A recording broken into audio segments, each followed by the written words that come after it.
My daughter asked me to sign over my late husband's house just for a few months. Then I read the name on the paper. The first thing I noticed was that my daughter had stopped calling me mom and started calling me the owner. She said it casually, almost as a joke, while sitting across from me at my kitchen table in a cream-colored sweater that probably cost more than my monthly grocery bill. "Since you're the owner," Emily said, stirring oat milk into her coffee, "you're the only one who can sign the house over temporarily." I put my spoon down. "The house isn't being signed over to anybody."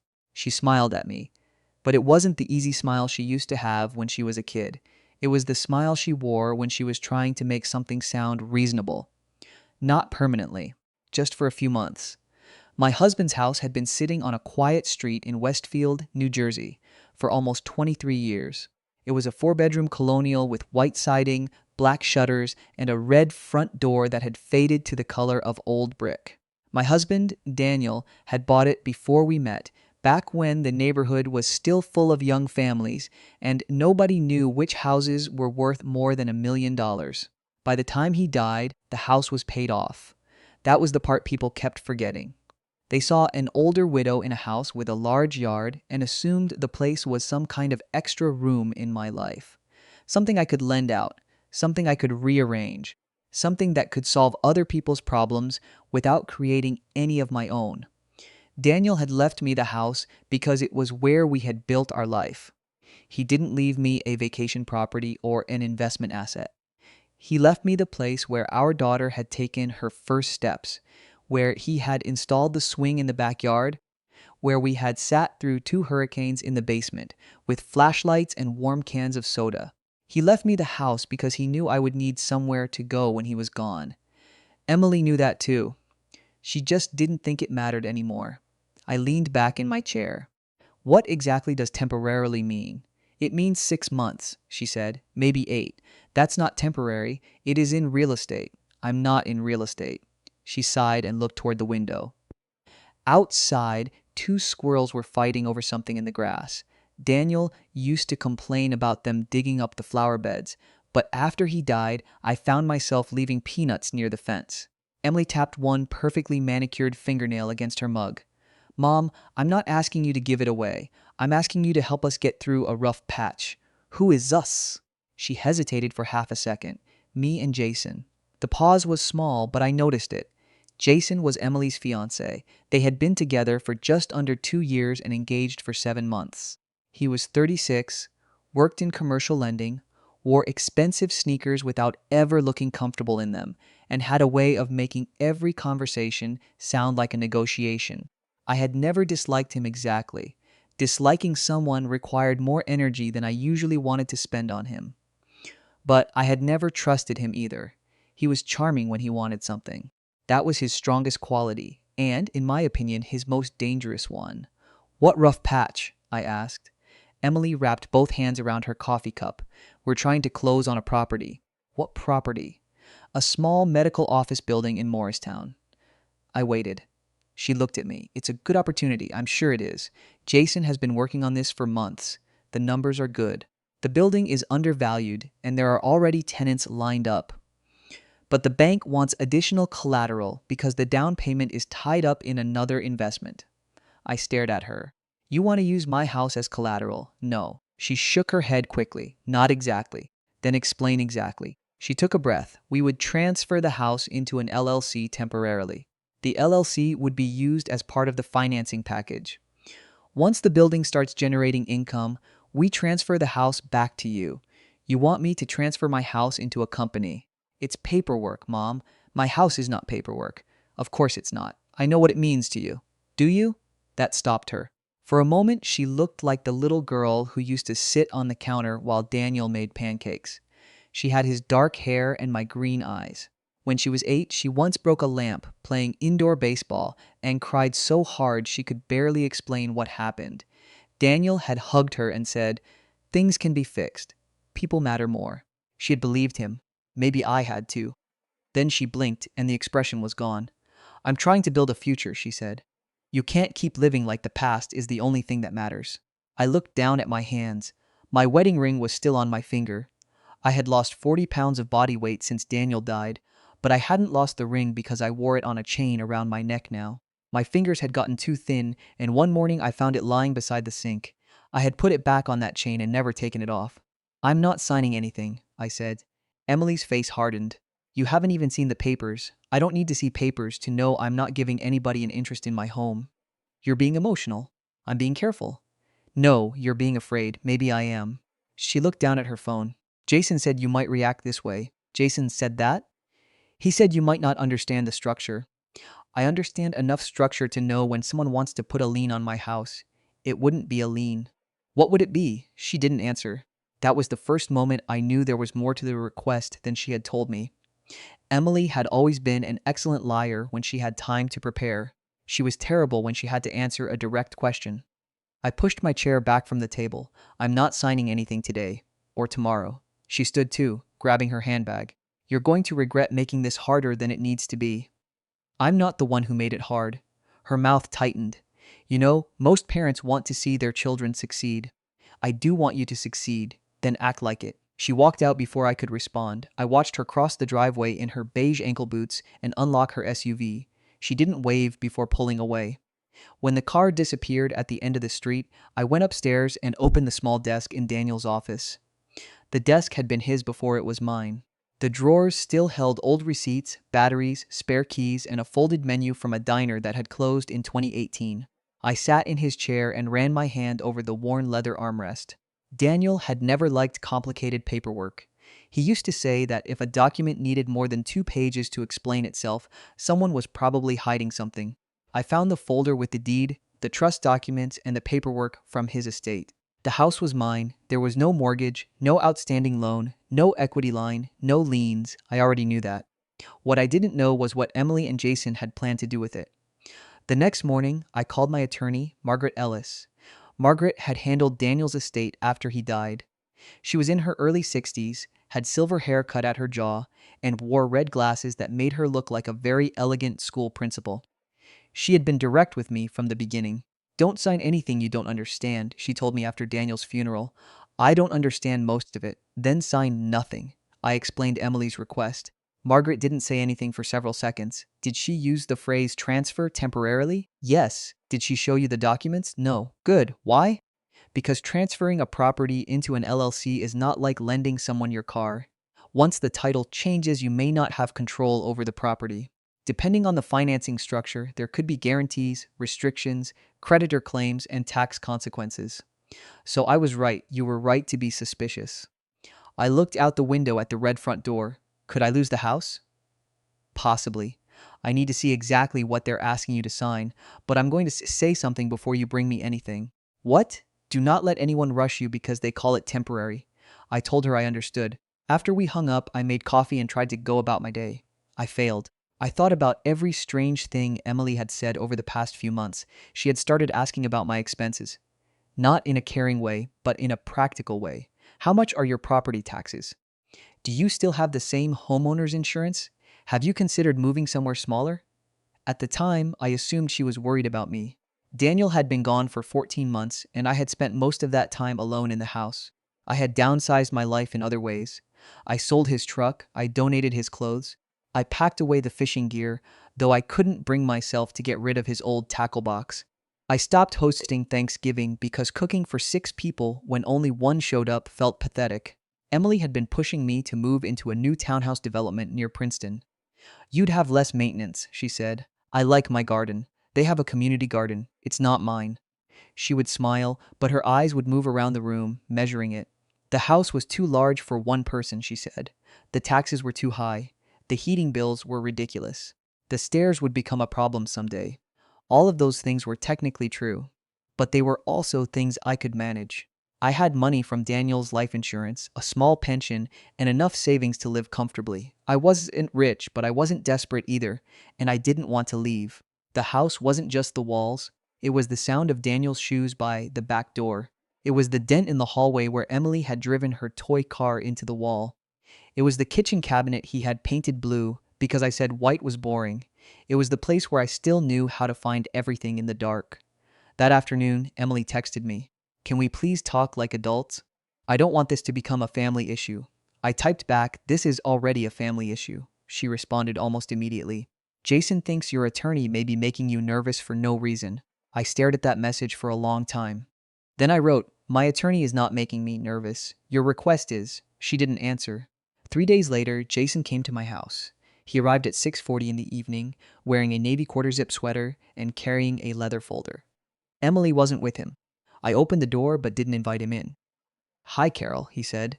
Only people who wanted something called me Carol. Everyone else called me Mrs. Bennett or just Mom, depending on how long they'd known me. What are you doing here? I wanted to clear up some confusion. There's no confusion. He glanced over my shoulder into the hallway. Can I come in?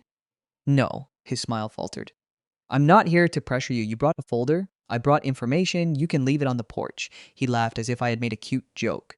Emily told me you were upset. I'm not upset. You seem upset. I'm cautious. Cautious is good.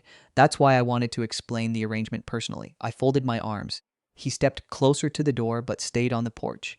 The property transfer is a standard part of asset-backed lending, he said. The lender wants to see a stronger balance sheet from the investment group. Your home gives the project credibility for the first 6 months. My home gives your project credibility? It gives the lender comfort. Does the lender know you don't own it? Yes. Does the lender know I don't want to transfer it? I think that's the part we're trying to solve. The way he said it made my skin crawl. Not the part we're trying to discuss. The part we're trying to solve, as if my refusal were a technical problem. Why can't you use your own assets? I asked. I am. What assets? He looked irritated. This is a complicated deal. You said it was a standard arrangement. It's both. That's not an answer. He shifted the folder from one hand to the other. We're talking about a temporary transfer. The house remains in your family. Nobody wants to take it from you. Then why can't it stay in my name? Because the lender requires the LLC to hold the asset. Which LLC? Bennett Holdings. I knew our last name was Bennett, but I had never heard of Bennett Holdings. Who owns Bennett Holdings? Emily and I. 50-50? That's not relevant. It's my house. Everything is relevant. His jaw tightened. Look, Carol, I understand that you're protective of the property because of Daniel, but we're not asking you to give up the memories. We're asking you to help us use an asset productively. I felt my heart begin to pound. Don't talk to me about using Daniel's house productively. I'm trying to be respectful. No, you're trying to make me feel guilty for not giving you what you want. That's unfair, is it? He looked down at the folder. Emily is your only child. The sentence landed differently than he probably intended. It wasn't a request anymore. It was a reminder, a warning, a calculation. I opened the door just wide enough to take the folder from him. I'll have my attorney review this. His expression changed. Your attorney? Yes. Emily said Margaret Ellis was involved. She is. Margaret is old school. She doesn't understand modern structures. Then she'll have no trouble understanding yours. He stared at me. I closed the door. The folder contained 12 pages of documents. The first was a letter describing the property transfer as a temporary contribution of real estate assets. The second was an operating agreement for Bennett Holdings LLC. The third was a deed transferring my house from me to the company. I didn't understand every legal phrase, but I understood the names. Members of Bennett Holdings Cease LLC. Jason Miller, 70% Emily Bennett, 30% I read it 3 times. Jason had told me they owned it. He had not said he owned most of it. I took photographs of every page and sent them to Margaret. She called me less than 10 minutes later. Where did you get this? Jason brought it. Did you sign anything? No. Do not sign anything.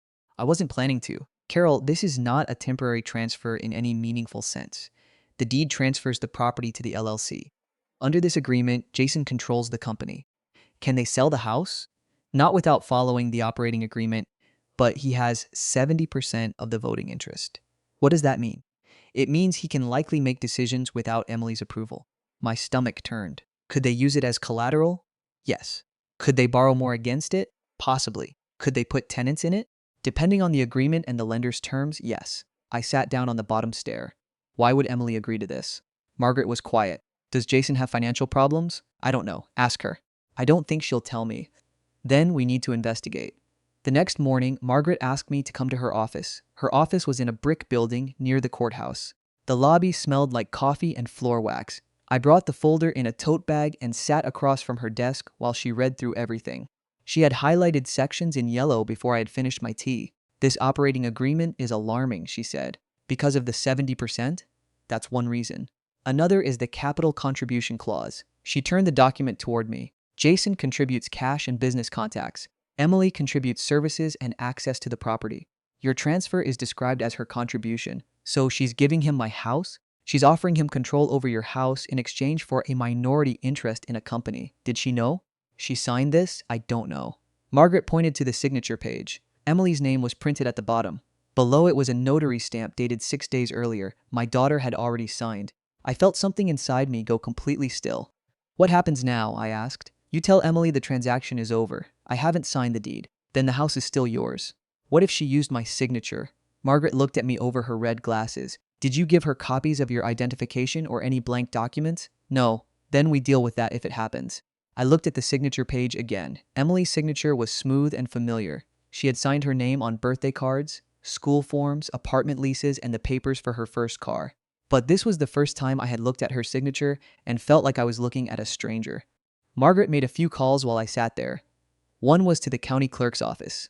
Another was to a title company she trusted. At the end, she told me there was no deed recorded yet. She may be trying to close financing before the title company catches the issue, Margaret said. What issue? The deed would need to be signed by you and notarized. Also, because this is your primary residence and the property came to you through Daniel's estate, there are additional questions about the transfer. Could she be trying to rush me before anyone looks closely? That is my concern. I drove home slowly. Emily called while I was halfway there. I let it go to voicemail. She called again, then Jason, then Emily again. When I reached my driveway, I saw Emily's SUV parked behind my car. She was sitting on the front steps. I took a breath before getting out. She stood. You went to Margaret. Yes. Of course you did. You gave me documents that transferred my house to an LLC controlled by Jason. It doesn't transfer anything until you sign. You already signed. She looked away. I signed the operating agreement. Why? Because I trust Jason. You trust him with my house? He's my fiancé. That doesn't answer the question. She hugged her arms around herself. Mom, we're trying to build something. Then build it without my home. You don't understand what this could do for us. No, I understand exactly what it could do to me. She stepped closer. Jason has spent years building his career. He finally found an opportunity where we can get ahead. We could be debt-free in a few years. We could have a real life. You have a real life now. You call living in a one-bedroom apartment with a wedding postponed twice a real life? I stared at her. You postponed your wedding? She rubbed her forehead. We had to move the date. Why didn't you tell me? Because you would make it about money. I'm not the one asking for my house. She looked toward the street. Her shoulders had begun to shake, but I couldn't tell whether she was crying or angry. Jason said the bank wouldn't approve us without the property, she said. He said this was our one chance. Your one chance to do what? To buy the building. And then what? Rent it out, grow the company, build equity. What if it doesn't work? It will. What if it doesn't? She didn't answer. I walked up the stairs and unlocked the door. Emily followed inside without being invited. Mom, no. You haven't even heard everything. I've heard enough. You always do this. Do what? Decide I'm irresponsible before I can explain. I'm deciding that putting your mother's paid-off house into a company controlled by your fiancé is irresponsible. Jason wouldn't take the house. Then why does he need control of it? Because that's how financing works. That's how his financing works. Her eyes filled with tears. Why can't you just help me? I helped you when you were sick. I helped you through college. I paid your rent for 8 months when your office closed during the pandemic. I gave you the down payment for your apartment. You gave me that money because Dad wanted me to have it. I gave it to you because I wanted to. And now you're acting like helping me is some kind of favor I need to repay. I never asked you to repay me. You keep bringing it up because you keep acting as if I've never helped you. She wiped her cheek with the back of her hand. Dad would help me. That was the sentence she had been saving. I knew it the moment she said it. She had waited until she thought it would hurt the most, and it did. Daniel would have helped her. He had never been good at saying no to Emily. When she was 24 and wanted to move to Chicago with a boyfriend she had known for 4 months, Daniel had offered to pay the first month's rent. When she left that boyfriend and moved back home, he had helped her buy furniture. He had always believed that if he gave her a soft place to land, she would eventually learn to stand on her own. Maybe she had learned. Maybe she had only learned where the soft places were. I took off my coat and hung it on the rack. Your father would have asked questions. She looked at me. He would have trusted me. He would have read the papers. He would have known Jason is good for it. Would he? She opened her mouth, then closed it. The room became quiet. I walked to the kitchen counter and picked up the folder. This is not a loan. This is not a favor for a few months. This makes your fiancé the majority owner of a company holding my home. It's a standard business structure. Then why did you call it temporary? Because it is temporary. Where does it say that? She reached for the folder. I pulled it away. Where does it say the house comes back to me in 6 months? She looked at the operating agreement. It's understood. Understood by whom? By us, not by the document. She started crying then, but the tears didn't change my answer. I can't believe you're doing this to me, she said. I'm not doing anything to you. You're stopping my future. No, I'm refusing to risk my future. She stood there for another minute. Then she said, Jason was right. About what? That you care more about that house than you care about me. She left before I could answer. I didn't sleep much that night. At 2:13 in the morning, I went downstairs and sat in the dark living room. The streetlights cast pale lines across the carpet. Daniel's recliner was still in the corner, though I had stopped sitting in it because the cushion held the shape of his body. I thought about selling the house after all. Maybe Emily was right. Maybe I was holding on too tightly. I could move into a small condo. I could put the money in an account. I could give Emily some of it if she needed help, though I knew that would only lead to another request. But the more I thought about it, the more I realized that selling the house would not fix what was happening. The problem wasn't that Emily needed money. The problem was that she believed access to me meant access to everything I owned. At 7:30 the next morning, Margaret called. Have you heard from Emily? She came by yesterday. What did she say? That she had already signed the agreement. Margaret sighed. I checked the LLC filing. Jason formed the company 3 weeks ago. 3 weeks? Yes. He listed himself as the registered agent. Emily was added as a member last week. That sounds planned. It was planned. I sat at the kitchen table. Can we stop them? There is nothing to stop yet because you haven't signed. But I want you to protect yourself. Change the locks. Secure your financial records. Pull your credit report. Make sure nobody has opened anything in your name. Do you think Emily would do that? I think someone has already taken steps to involve your property in a financial transaction without your consent. She didn't answer the question, but she didn't need to. I called the bank where Daniel and I had held our accounts. I changed my passwords, added extra verification, and asked for alerts on any unusual activity. Then I called the county recorder's office myself. The woman who answered was patient and kind. She explained that there were no new filings against my property. That was a relief. It lasted about 6 hours. At around 3 in the afternoon, I received a text from a number I didn't recognize.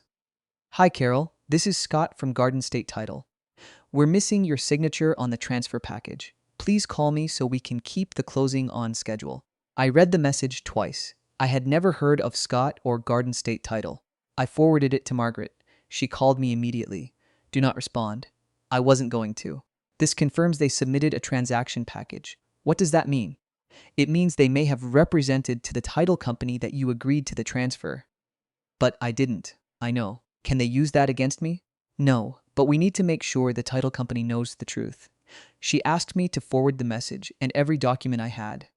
Within an hour, she had sent a formal notice to the title company stating that I had not authorized the transfer, had not signed any deed, and did not consent to the use of my property as collateral. I sat on the edge of my bed, staring at the message from Scott. Missing your signature on the transfer package. Not asking for my signature. Not waiting for my approval. Missing it. Like I was the last piece of paperwork in a deal that had already been decided. That evening, Emily called. I answered this time. What did you do? She demanded. Which part?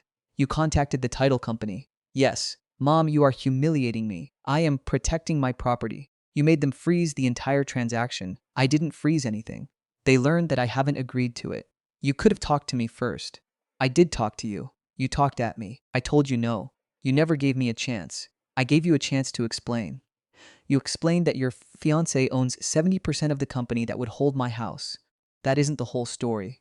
Then tell me the whole story. She was silent. I heard traffic in the background. Where are you? I asked. In the car. With Jason? Another pause. Yes, put him on.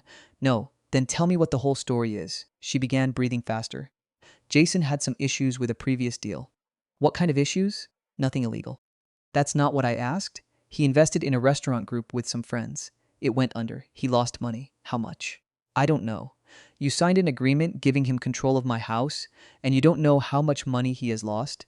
It was a business failure. Why did he need my house instead of using his own assets? Because most of his assets are tied up. Tied up where? Mom, stop interrogating me. Where are his assets? She started crying. I don't know. There it was. The truth she had been avoiding.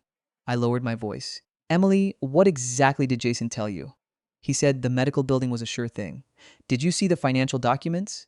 He showed me projections. Prepared by whom? His accountant. Did you talk to the bank? No. Did you talk to the seller?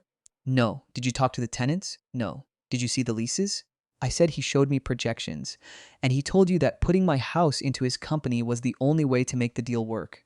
Yes. Did he tell you the house would be owned by a company where he had 70%? He said we would both own the company. He lied. He didn't lie. The documents say otherwise. He must have had a reason, Emily. He said the ownership would change after closing. Where does it say that? I don't know. Did he put that in writing? I don't know. I closed my eyes. Have you signed anything else? What do you mean? Loan guarantees, personal guarantees, credit applications. Anything. She didn't answer. Emily, have you signed anything else? I'm not talking about this while you're angry. Are you personally liable for this loan? I don't know. I heard a male voice in the background. Jason said something I couldn't make out. Then, Emissy said, she already contacted the title company. Jason's voice became louder. Tell her she can't do that. I heard him clearly that time. My daughter returned to the phone. Jason says you don't have the right to interfere with a business transaction. I have every right to stop somebody from transferring my house without permission. He says the title company could sue us.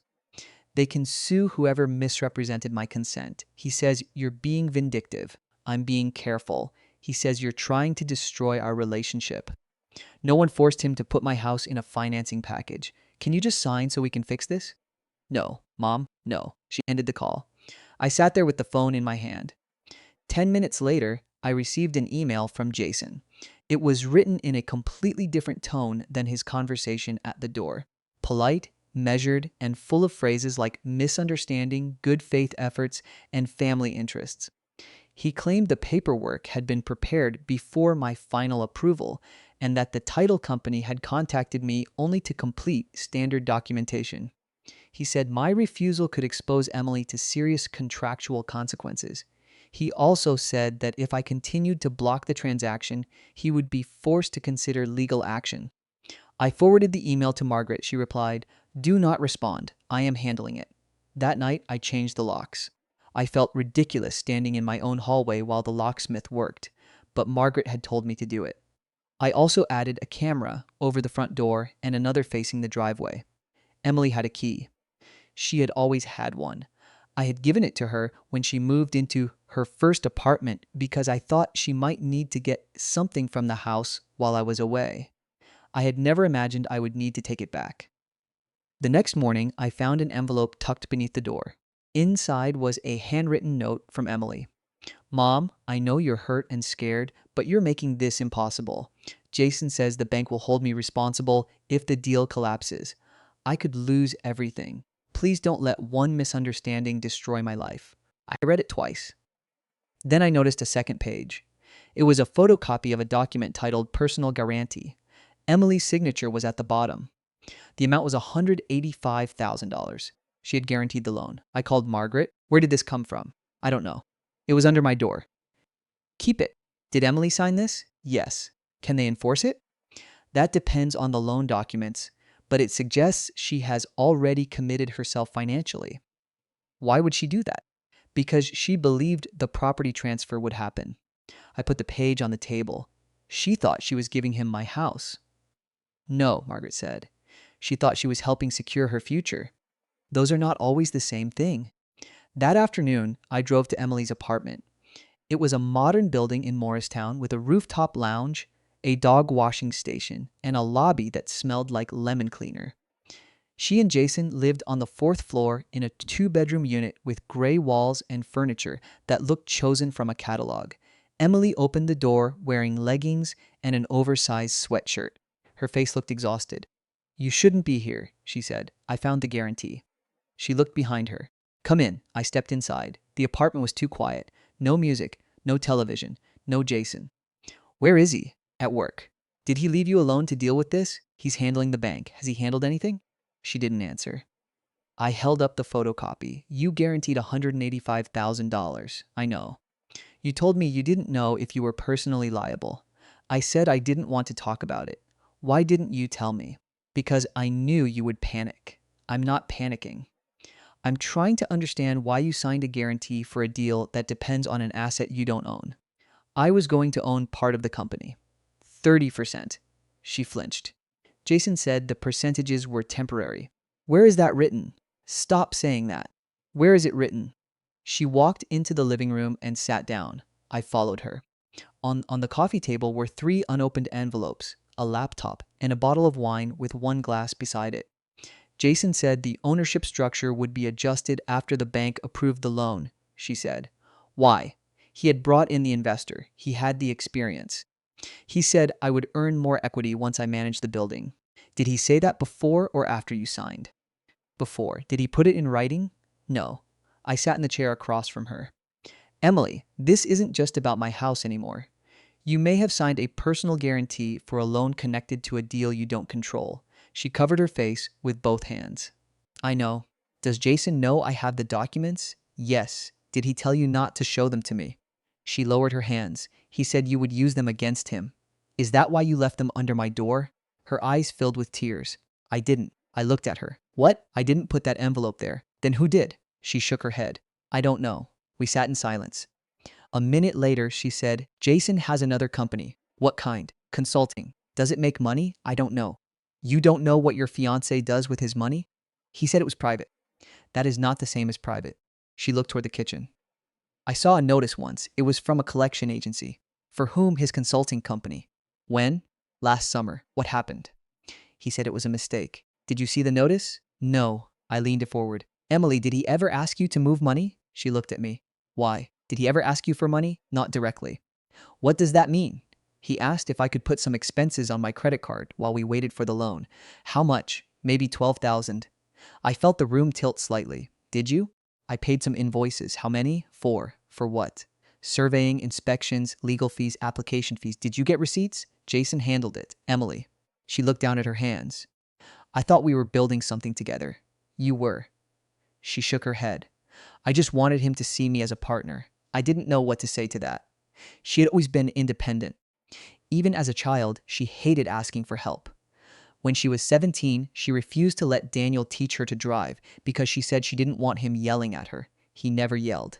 He just gripped the passenger door and whispered prayers whenever she changed lanes. Now she was asking a man who had hidden a majority ownership stake from her to see her as a partner. I reached across the space between us and took her hand. She let me. Come home, I said. She looked at me. Just for a few days. You can sleep in your old room. We'll talk to Margaret together. Jason will be furious. Let him be furious. He said if I leave, the wedding is over. You've postponed the wedding twice already. He said he'll tell everyone I abandoned him when things got hard. Things are hard because he used your name and my property to build a deal you didn't understand. She pulled her hand away. I can't just walk out, you can. What if I'm wrong? I stared at her. What if I'm the one ruining everything? You didn't create this situation. But I signed the papers. You signed them because you trusted him. That was my choice. Yes. She looked toward the window. The late afternoon sun reflected off the glass buildings across the street. Somewhere below us, a dog barked in the courtyard. I need time, she said. Take time at home. She didn't answer. I stood up. Do not sign anything else. Do not transfer money. Do not communicate with the bank without having an attorney present. Are you telling me what to do? I'm telling you what Margaret told me to tell you. She gave a weak laugh. That sounds like her. At the door, I turned around. Emily, what? If Jason asks you to sign anything tonight, don't. She nodded. I left her there. For the next 2 days, she didn't answer my calls. Jason sent me one email, then another. The first said Emily was under tremendous stress and that my interference was damaging her mental health. The second said he had contacted a lawyer. Margaret received a copy of both. She told me not to reply. On the third day, I got a call from an attorney named Thomas Reed. He said he represented Jason Miller and Bennett Holdings LLC. I'm calling to avoid escalation, he said. Then you should speak to the person who created the escalation. Mr. Miller believes this can be resolved amicably. What resolution does he propose? That you sign the transfer documents with appropriate protections. I'm not signing them, Mrs. Bennett. Your daughter has entered into a binding agreement. My daughter cannot transfer my property. She represented that she had the authority to coordinate the transfer. She doesn't. We have documents showing her interest in the estate. She has no interest in the property. There may be an equitable claim based on family arrangements. I almost laughed. What family arrangement? Your daughter has contributed financially to the upkeep of the house. She has not. She has paid certain expenses. She paid a plumber once when I was out of town. I reimbursed her. She has maintained access to the property. She has a key. Those facts may be relevant. No, they aren't. He paused. I would strongly encourage you to review the consequences of refusing to cooperate. I have reviewed them. Then you understand that Mr. Miller may seek damages. He can seek anything he wants. Mrs. Bennett, you're calling me because your client does not have my signature. There was silence on the line. I continued. You know he cannot close this transaction without me. You know my daughter does not own my house. You know your client formed a company where he holds 70% and then tried to use my daughter's guarantee to get control of my property. I'm not going to discuss confidential matters. Then stop discussing them with me. He took a slow breath. I believe you're misunderstanding the arrangement. Send everything to Margaret. I don't have authorization to communicate with her. You have authorization to communicate with me. She represents me. Fine. And Mr. Reed? Yes? If anyone records a document against my house without my consent, I will report it. He said nothing. I hung up. That night, I checked the county property records online. There was still nothing new. I checked again the next morning. Still nothing. At noon, my neighbor, Linda Patterson, knocked on my door. Linda lived 3 houses down and had been Daniel's friend before she became mine. She was 72, drove a bright yellow Jeep, and knew more about the neighborhood than the local newspaper. I saw a man taking pictures of your house, she said. When? Yesterday evening. Dark hair, brown coat. He parked near the mailbox. Did you get a picture of him? Linda held up her phone. She had. The photo showed Jason standing near the edge of my yard with his phone pointed toward the house. Why would he take pictures? I don't know. Linda looked past me into the hallway. Do you want me to stay? I smiled despite myself. No, but thank you. She lowered her voice. Is this about the house? Yes. Daniel would be furious. He would be polite first. Linda snorted. He'd be polite for about 6 minutes. She was right. That evening, I received a notification from my home camera. A black sedan had stopped at the end of my driveway at 11:48 p.m. The headlights remained on for nearly 4 minutes before the car drove away. I saved the footage. Margaret told me to report it to the police. I did. The officer who came to the house was young, maybe 27, with a neat beard and a patient manner. He watched the video and took notes. Do you know this person? Yes. He's my daughter's fiancé. Has he threatened you? Not directly. Has he entered the property? Not that I know of. Do you have a reason to believe he's trying to intimidate you? I thought about his lawyer's call, the photograph, the late-night car. Yes. The officer gave me a case number and told me to call if he returned. After he left, Emily called. Her voice was barely audible. Mom, where are you? I'm at a hotel. What happened? Jason and I had a fight. Are you safe? Yes. Do you need me to come get you? No. I rented a room. Where? She told me the hotel in Parsippany. Can you come home? I don't know, Emily. He said you called the police. I reported someone watching my house. It was him. Did he admit that? He said he was checking the property because you were sabotaging us. What did he say about the papers? He said you were trying to make him look like a criminal. Did he ask you to sign anything? He asked me to sign a revised operating agreement. Did you? No. I closed my eyes. Good. He was furious. Did he hurt you? No. Did he threaten you? He said I would be sorry if I sided with you. I sat down. Emily, you need to speak to an attorney. I know. Margaret can recommend someone. I can't afford another attorney. I'll pay. She didn't say anything. I'm not buying your loyalty, I said. I'm helping you understand what you signed. I know. And you can stay here. I'm scared. I know. That was the first time she sounded like my daughter again. I drove to the hotel. She met me in the lobby wearing the same oversized sweatshirt from 3 days earlier. Her hair was tied in a loose knot and she had 2 small suitcases beside her. She looked younger than 31. She looked like the girl who had broken the lamp. I hugged her. For several seconds, neither of us spoke. Then she whispered, I'm sorry. I held her tighter. Let's go home. She came back with me that night. She slept in her old room, though she kept the door locked. The next morning, Margaret arranged for Emily to meet with another attorney, Rachel Green, who specialized in financial fraud and business disputes. Rachel had Emily bring every document, email, text message, and receipt connected to the medical office deal. They spent nearly 4 hours going through everything. I sat in the waiting room and watched people come and go. A man in a gray suit paced while talking about a deposition. A woman with a baby argued quietly with someone on the phone. A receptionist ate yogurt at her desk. When Emily finally came out, her eyes were red. "What did she say?" I asked. "She thinks Jason may have misrepresented the investment." "May have?" "She needs to investigate." "What did you sign?" Emily sat beside me. The personal guarantee, the operating agreement, an authorization for Jason to communicate with the bank on my behalf, a repayment agreement for the money I paid. "How much did you pay?" $17,400. I looked at her. "Where did you get that?" "My savings." "You used all your savings?" "Most of it." "Emily." I thought we were close to closing. Rachel came out of the office. "Mrs. Bennett, can I speak with you privately?" I followed her into a small conference room. She closed the door.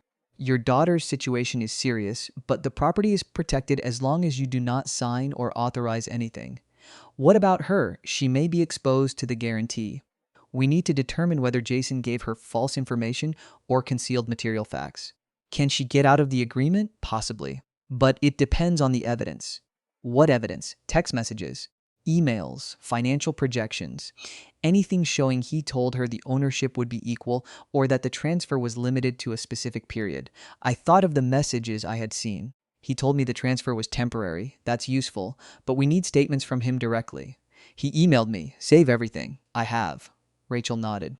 "Do you know if he has ever used your daughter's identity for other applications?" "I don't know."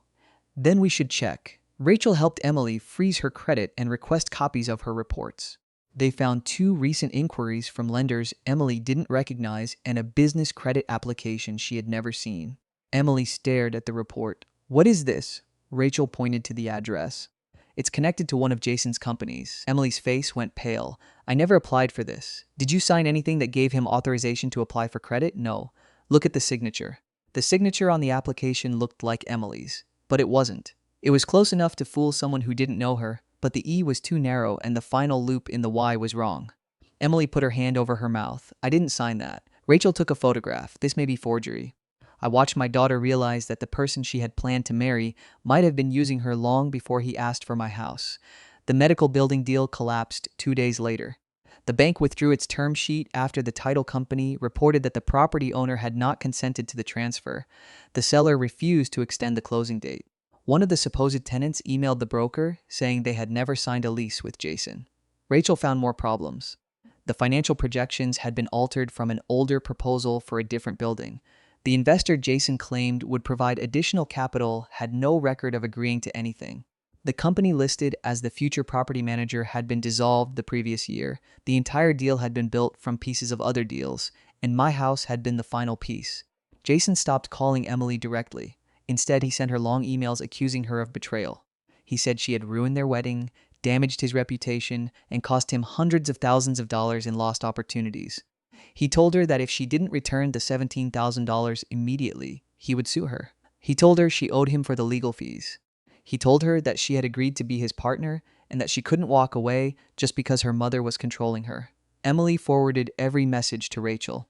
Then one afternoon, Jason showed up at my house. I saw him on the camera before he reached the front door. He stood on the porch holding a cardboard box. I did not open the door. He pressed the bell. "Carol, I know you're home." I stayed silent. He pressed it again. "I'm not here to cause trouble. I called the police." He looked directly at the camera above the door. "Carol, your daughter is being manipulated by your attorney." I said nothing. He put the box down. "Everything in here belongs to Emily. Her childhood things. Photos, letters. I'm returning them." I didn't move. "I just want to talk." The police arrived 8 minutes later. Jason was still on the porch. The officer asked him to step away from the door. Jason argued that he had a right to speak with his fiancée. The officer told him to leave the property. Jason looked at the camera one more time. Then he said, "You're going to regret this." The officer wrote that down. After Jason left, I opened the box. Inside were photographs, old school projects, a stuffed bear with one missing eye, and 3 envelopes addressed to Emily from Daniel. I had never seen the envelopes before. They were dated over several years. One was from when she left for college. One was from when she moved to Chicago. One was dated 6 months before Daniel died. I gave the letters to Emily without reading them. She took them upstairs. I didn't see her for nearly an hour. When she came down, she looked as if she had been crying. "What did Dad write?" I asked. She held the last envelope in her hand. "He said he hoped I would always know the difference between someone who believed in me and someone who needed me." I didn't say anything. He wrote that people who love you don't make you prove your love by risking everything you have. I looked at the envelope. Did he say anything else? He said he hoped I would choose a partner who could stand beside me without standing on my shoulders. She sat at the kitchen table. I thought Jason was standing beside me. I know. He made me feel like I was finally becoming an adult. You are an adult. I know that now. For the next few weeks, Emily stayed in the house. She worked from the dining room table because she didn't want to go back to the apartment while Jason still had access. Rachel helped her file a police report regarding the forged credit application. Margaret filed a notice with the county recorder warning against unauthorized transfers. We ate dinner together most nights. At first, it was uncomfortable. Emily would ask if she could help with dishes, and I would say yes. Then we would stand at the sink in silence while the dishwasher hummed. One night, she asked me why I hadn't sold the house. Because I don't want to, I said. Even after all this, especially after all this, she nodded. I'm sorry I made you feel like you were in the way. You did. I know. I'm not saying that to hurt you. I know. She dried a plate and put it in the cabinet. I kept thinking you were stuck here because of Dad. I am here partly because of your father. That's what I mean. I'm also here because I like the house. She looked at me. You like the house? I like the garden. I like the morning light in the kitchen. I like knowing which floorboard creaks near the bathroom. I like that the neighbors still remember your father. I like the red door, even though he said it made the house look like a fire station. She smiled faintly. He did say that. I'm allowed to like my life. I know. And you're allowed to build yours. I know. But you can't build it on top of mine. She lowered her eyes. I know. Jason eventually moved out of the apartment. The lease was in both their names, but he had stopped paying his share. Emily hired a moving company and took only her personal belongings. She left the furniture because most of it had been purchased with money from his company. She also ended the engagement. She did it by email because Rachel advised her not to meet him alone. Jason responded with 14 messages in 3 hours. He called her selfish. He called her unstable. He said she had ruined the only good thing in his life. Then he sent a photograph of the engagement ring on a table. The caption said, "You never deserved this." Emily blocked him. A week later, his attorney sent a demand letter for the $17,000 and claimed Emily had breached their partnership agreement. Rachel responded with a list of questions about the forged application, the altered projections, and the false lease documents. We never heard back. The police investigation continued for several months. I don't know how far it went because Rachel handled most of the communication, but I learned that Jason had been involved in at least 2 other failed ventures. In one, he had convinced a former coworker to invest in a warehouse project that never existed. In another, he had used a friend's credit to lease equipment and then stopped making payments. Emily had not known any of that. She had known he was ambitious. She had mistaken ambition for honesty. The house itself remained untouched. No lien was filed, no transfer was recorded. No one could take what I had never agreed to give. But the paperwork changed the way I looked at my daughter for a while. Not because she had wanted the house, because she had believed she had the right to offer it. That was harder for me to get past. After 3 months, Emily moved into a small apartment in Maplewood. It was only 1 bedroom, with uneven floors and a narrow balcony, but she paid for it herself. She found a new job at a nonprofit that helped small businesses with bookkeeping and loan applications. She started therapy. She also began paying me back for the money she had lost. I told her she didn't have to. She said she did. The payments were small. $200 here, $300 there. Sometimes she skipped a month when her car needed repairs. I never reminded her. The money wasn't important. The fact that she understood the debt was hers was important. 6 months after the night she first asked me to sign over the house, she came over with a cardboard box. "What's that?" I asked. "My key." She put it on the counter. I looked at it. "You can keep it." "No. Emily, you changed the locks because of me. I changed them because of Jason. I gave him access to you. You gave him information. He made his own choices. I still gave him a way in."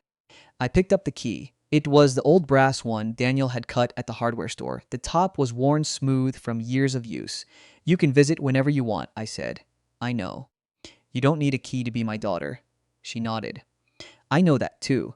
We sat on the back steps for a while. The garden had started to grow wild because I had stopped keeping up with it. Purple coneflowers leaned into the path. A tomato plant had collapsed under its own weight. The squirrels had dug holes everywhere. Emily looked toward the fence. Dad would hate what you've done to the tomatoes. He would offer to fix them and then forget. He never forgot.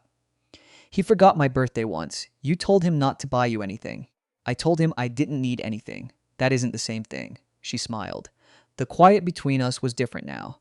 Not completely comfortable, but honest. After a while, she said, I used to think the house was proof that you were safe. What do you mean? After Dad died, I was always worried you were going to lose everything.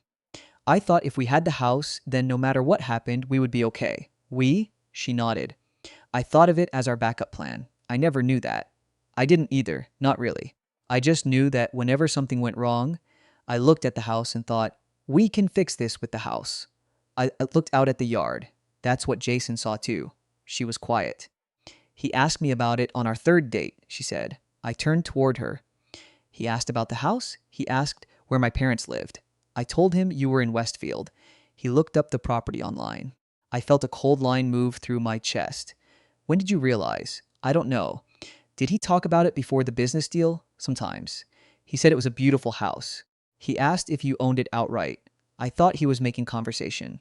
What else? He asked how old you were, whether you planned to stay there, if you had siblings, if there was a trust. I stared at her. You never told me. I didn't think it mattered. Did he know about your inheritance? He knew Dad left me money. How much? I didn't tell him the exact amount. Did he ask? Yes. What did you say? That it wasn't much. She looked embarrassed. He told me I was being secretive. I didn't respond. He made it sound like couples shouldn't have financial boundaries, she continued. He said if we were getting married, everything would eventually belong to both of us. I thought about the documents. Even after marriage, the house would not automatically become his. But Jason had wanted control before there was even a wedding. Emily rubbed her palms together. I don't know how I didn't see it. You saw the parts you were ready to see. That sounds like something from therapy. It probably is. She laughed quietly. Then she started crying. I almost gave him your house. You didn't. I tried to. You tried to sign paperwork. You didn't have the authority to transfer it, but I wanted to.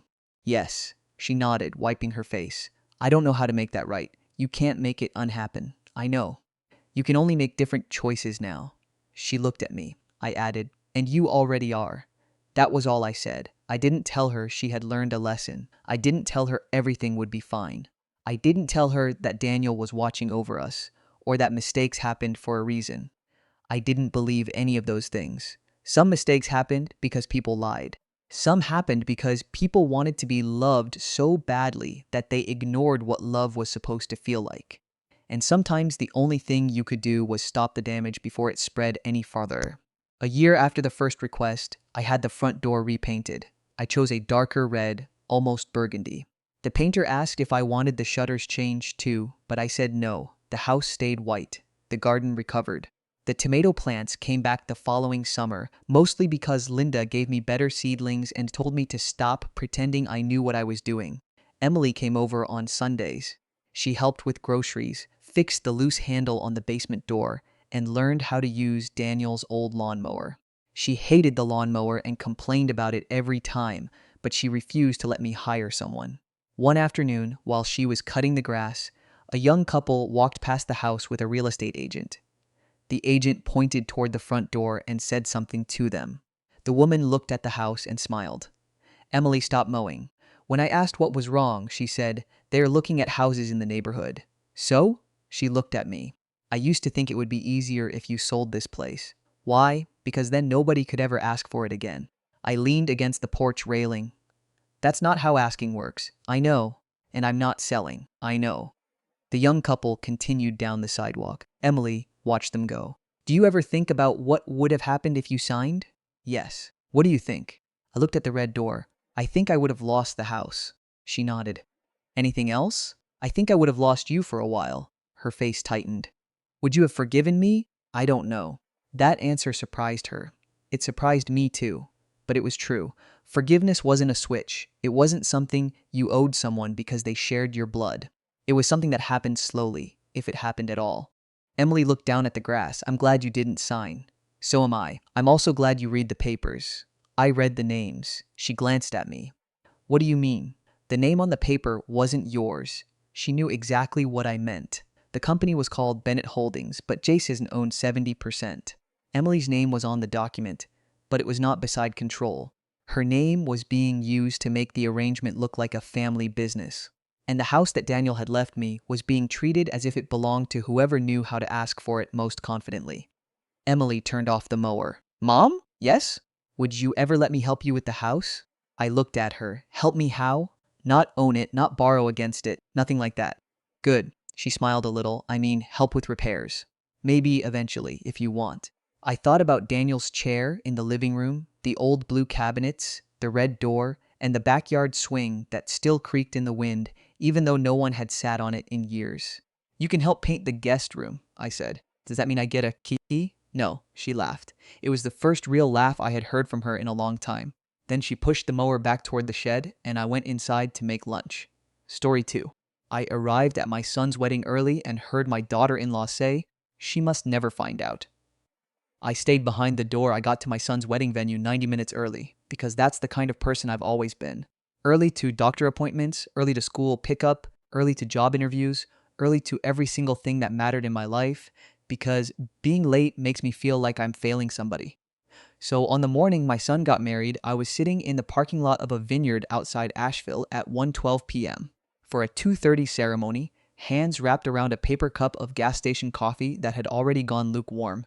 The venue was one of those renovated places that used to be a farmhouse and now had whitewashed walls, iron lanterns, expensive flower arrangements, and a website that said things like timeless Southern elegance.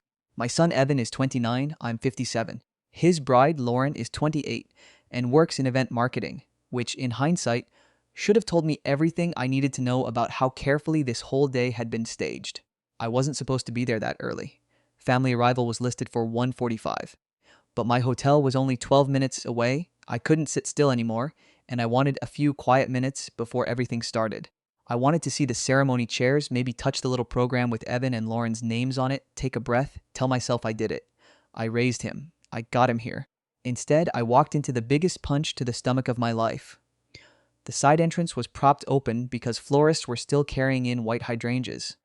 I stepped in holding my garment bag and my heels in one hand because I had changed in the car like a teenager. I could hear voices somewhere down the hallway near the bridal suite. Women's voices.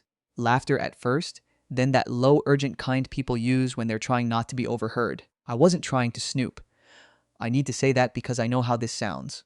I was literally just looking for somewhere to put my bag when I heard Lauren say, very clearly, she must never find out before the ceremony. I froze. I don't mean I paused. I mean I stopped so hard my fingers tightened around my shoes. Then another voice, I think her maid of honor Jenna, said, "What if she sees him?" Lauren answered, "Then keep her upstairs or distracted. I'm serious. If Diane finds out too early, she'll pull Evan aside and it'll blow everything up." Diane is me. My first stupid thought was that maybe they had changed my hair appointment or something. That is how hard my brain tried to make it normal. Then Lauren's mother, Michelle, said, "Are you sure this is worth it today? This is a wedding, not therapy." And Lauren said the sentence that made my whole body go cold. Evan wants his dad there. He deserves that moment. We just have to get through the ceremony first. I remember every second after that in disgusting detail. The scent of eucalyptus from the flower buckets. The sting where the back of one of my earrings had pinched my neck. My coffee cup slipping a little in my hand because suddenly my palm was sweating. And the sound of my own heart so loud it felt like someone knocking from inside my ribs. Scott. His dad meant Scott, my ex-husband. The man who walked out when Evan was 9, moved in with his coworker 3 weeks later, and took half our savings with him.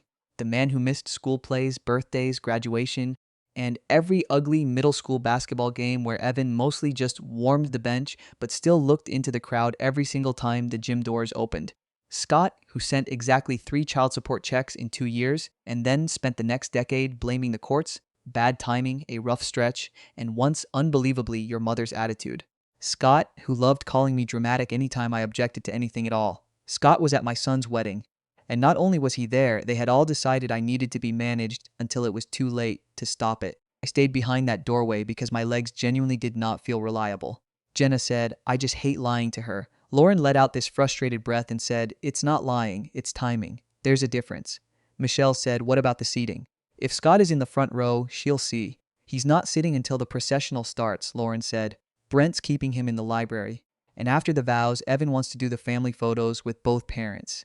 Then Scott will do a toast at the reception. I actually had to put my bag down because I thought I might drop it. A toast. He was giving a toast. The man who couldn't be bothered to call our son on his 16th birthday because, as I later found out, he was on a boat in Tampa with a woman named Crystal and didn't hear the phone. Jenna sounded nervous now. Does Diane know they've been talking this whole time? Lauren went quiet for a second.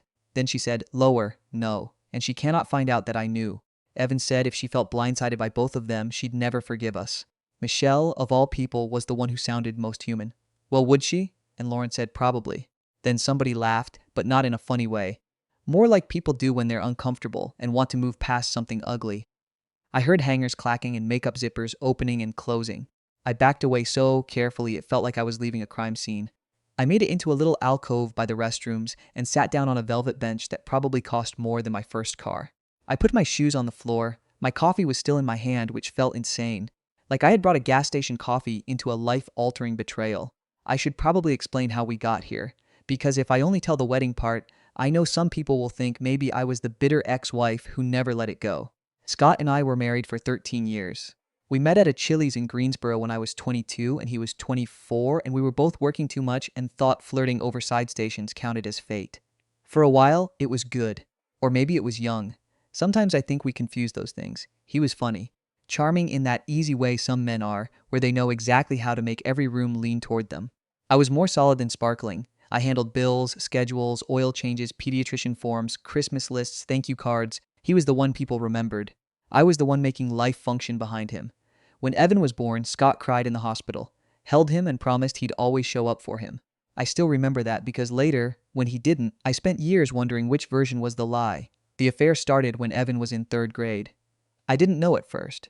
I just knew Scott was suddenly working late in polo shirts he had started buying, because apparently middle-aged cheating begins at Banana Republic. Then I found the restaurant receipt in his truck. 2 steaks, 2 bourbons, 1 chocolate cake.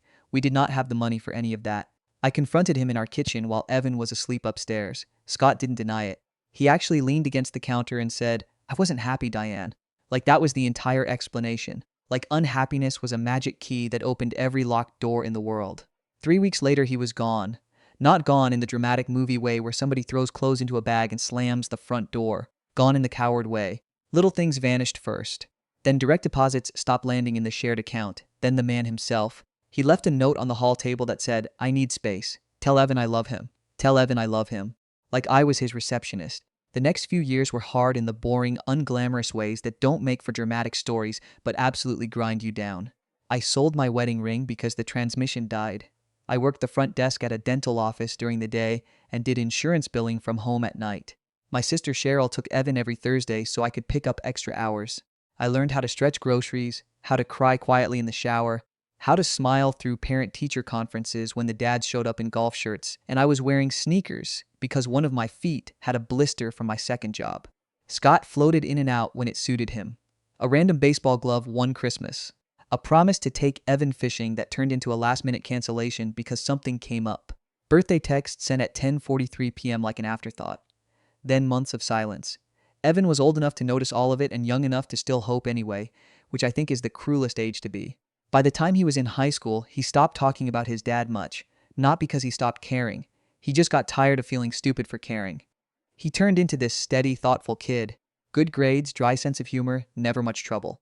He went to NC State, got into software sales, moved to Raleigh, started wearing those quarter-zip pullovers men his age seemed to get issued at birth the minute they hit corporate life.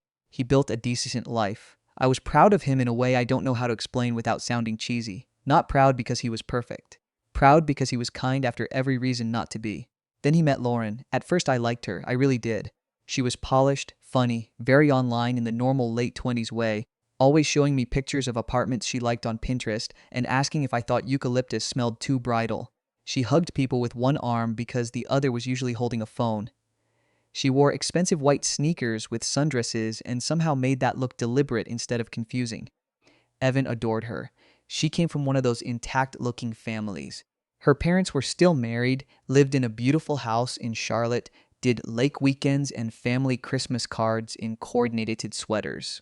Her father, Ron, was a commercial real estate guy who called everyone Bud. Her mother, Michelle, was neat and sharp and always looked like she had just come from somewhere more important. They weren't bad people. They were just the kind of people who had never had to explain why someone's father wasn't in the picture. The first weird shift happened after the engagement party. Evan started taking more calls outside. He would step onto the patio if his phone buzzed after dinner. Once, when I was at his apartment helping Lauren stuff invitations because she had developed tendinitis from too much laptop time, his screen lit up on the counter and I saw the name Scott. Just Scott. No dad, no father, just Scott. I looked at it for maybe half a second too long because Lauren turned the envelope toward herself and said way too casually, "Oh, that's been a thing." I said, "What's been a thing?" She smiled this weird, tight smile and said, "Nothing bad. Evan can tell you." Then she changed the subject to save the date magnets. That night, I asked him directly. He told me he'd been talking to Scott for a couple months. Apparently, Scott had found him on LinkedIn of all places and sent this long message about regret, getting older, wanting to make things right, not wanting to lose any more time. Classic dying man in a John Mayer song type stuff. I asked Evan if he wanted a relationship with him. He said, "I don't know. Maybe I want answers." That hurt, but I understood it. What I didn't understand was why he felt the need to hide it. He said he wasn't hiding it. He was figuring it out privately. Lauren, sitting beside him on the couch with her knees tucked under her, said, "We just didn't want to make it a whole thing before we knew what it was." I remember that.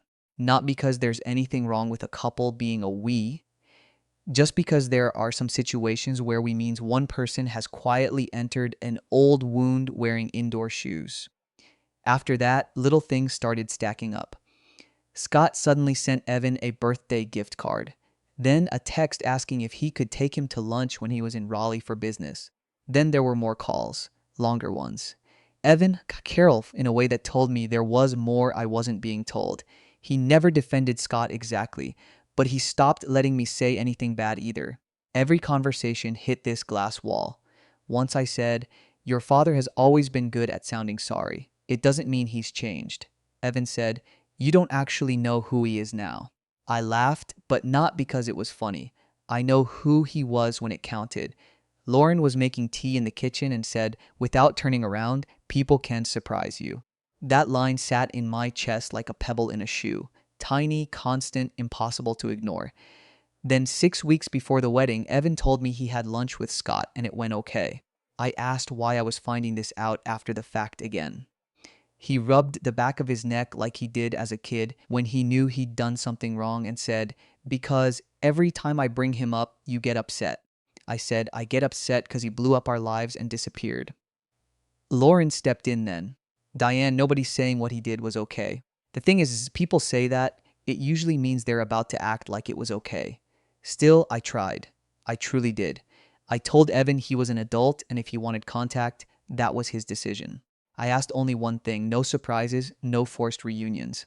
No public moment where I was expected to pretend 30 years of history had evaporated because someone decided a wedding would look prettier with a complete family photo.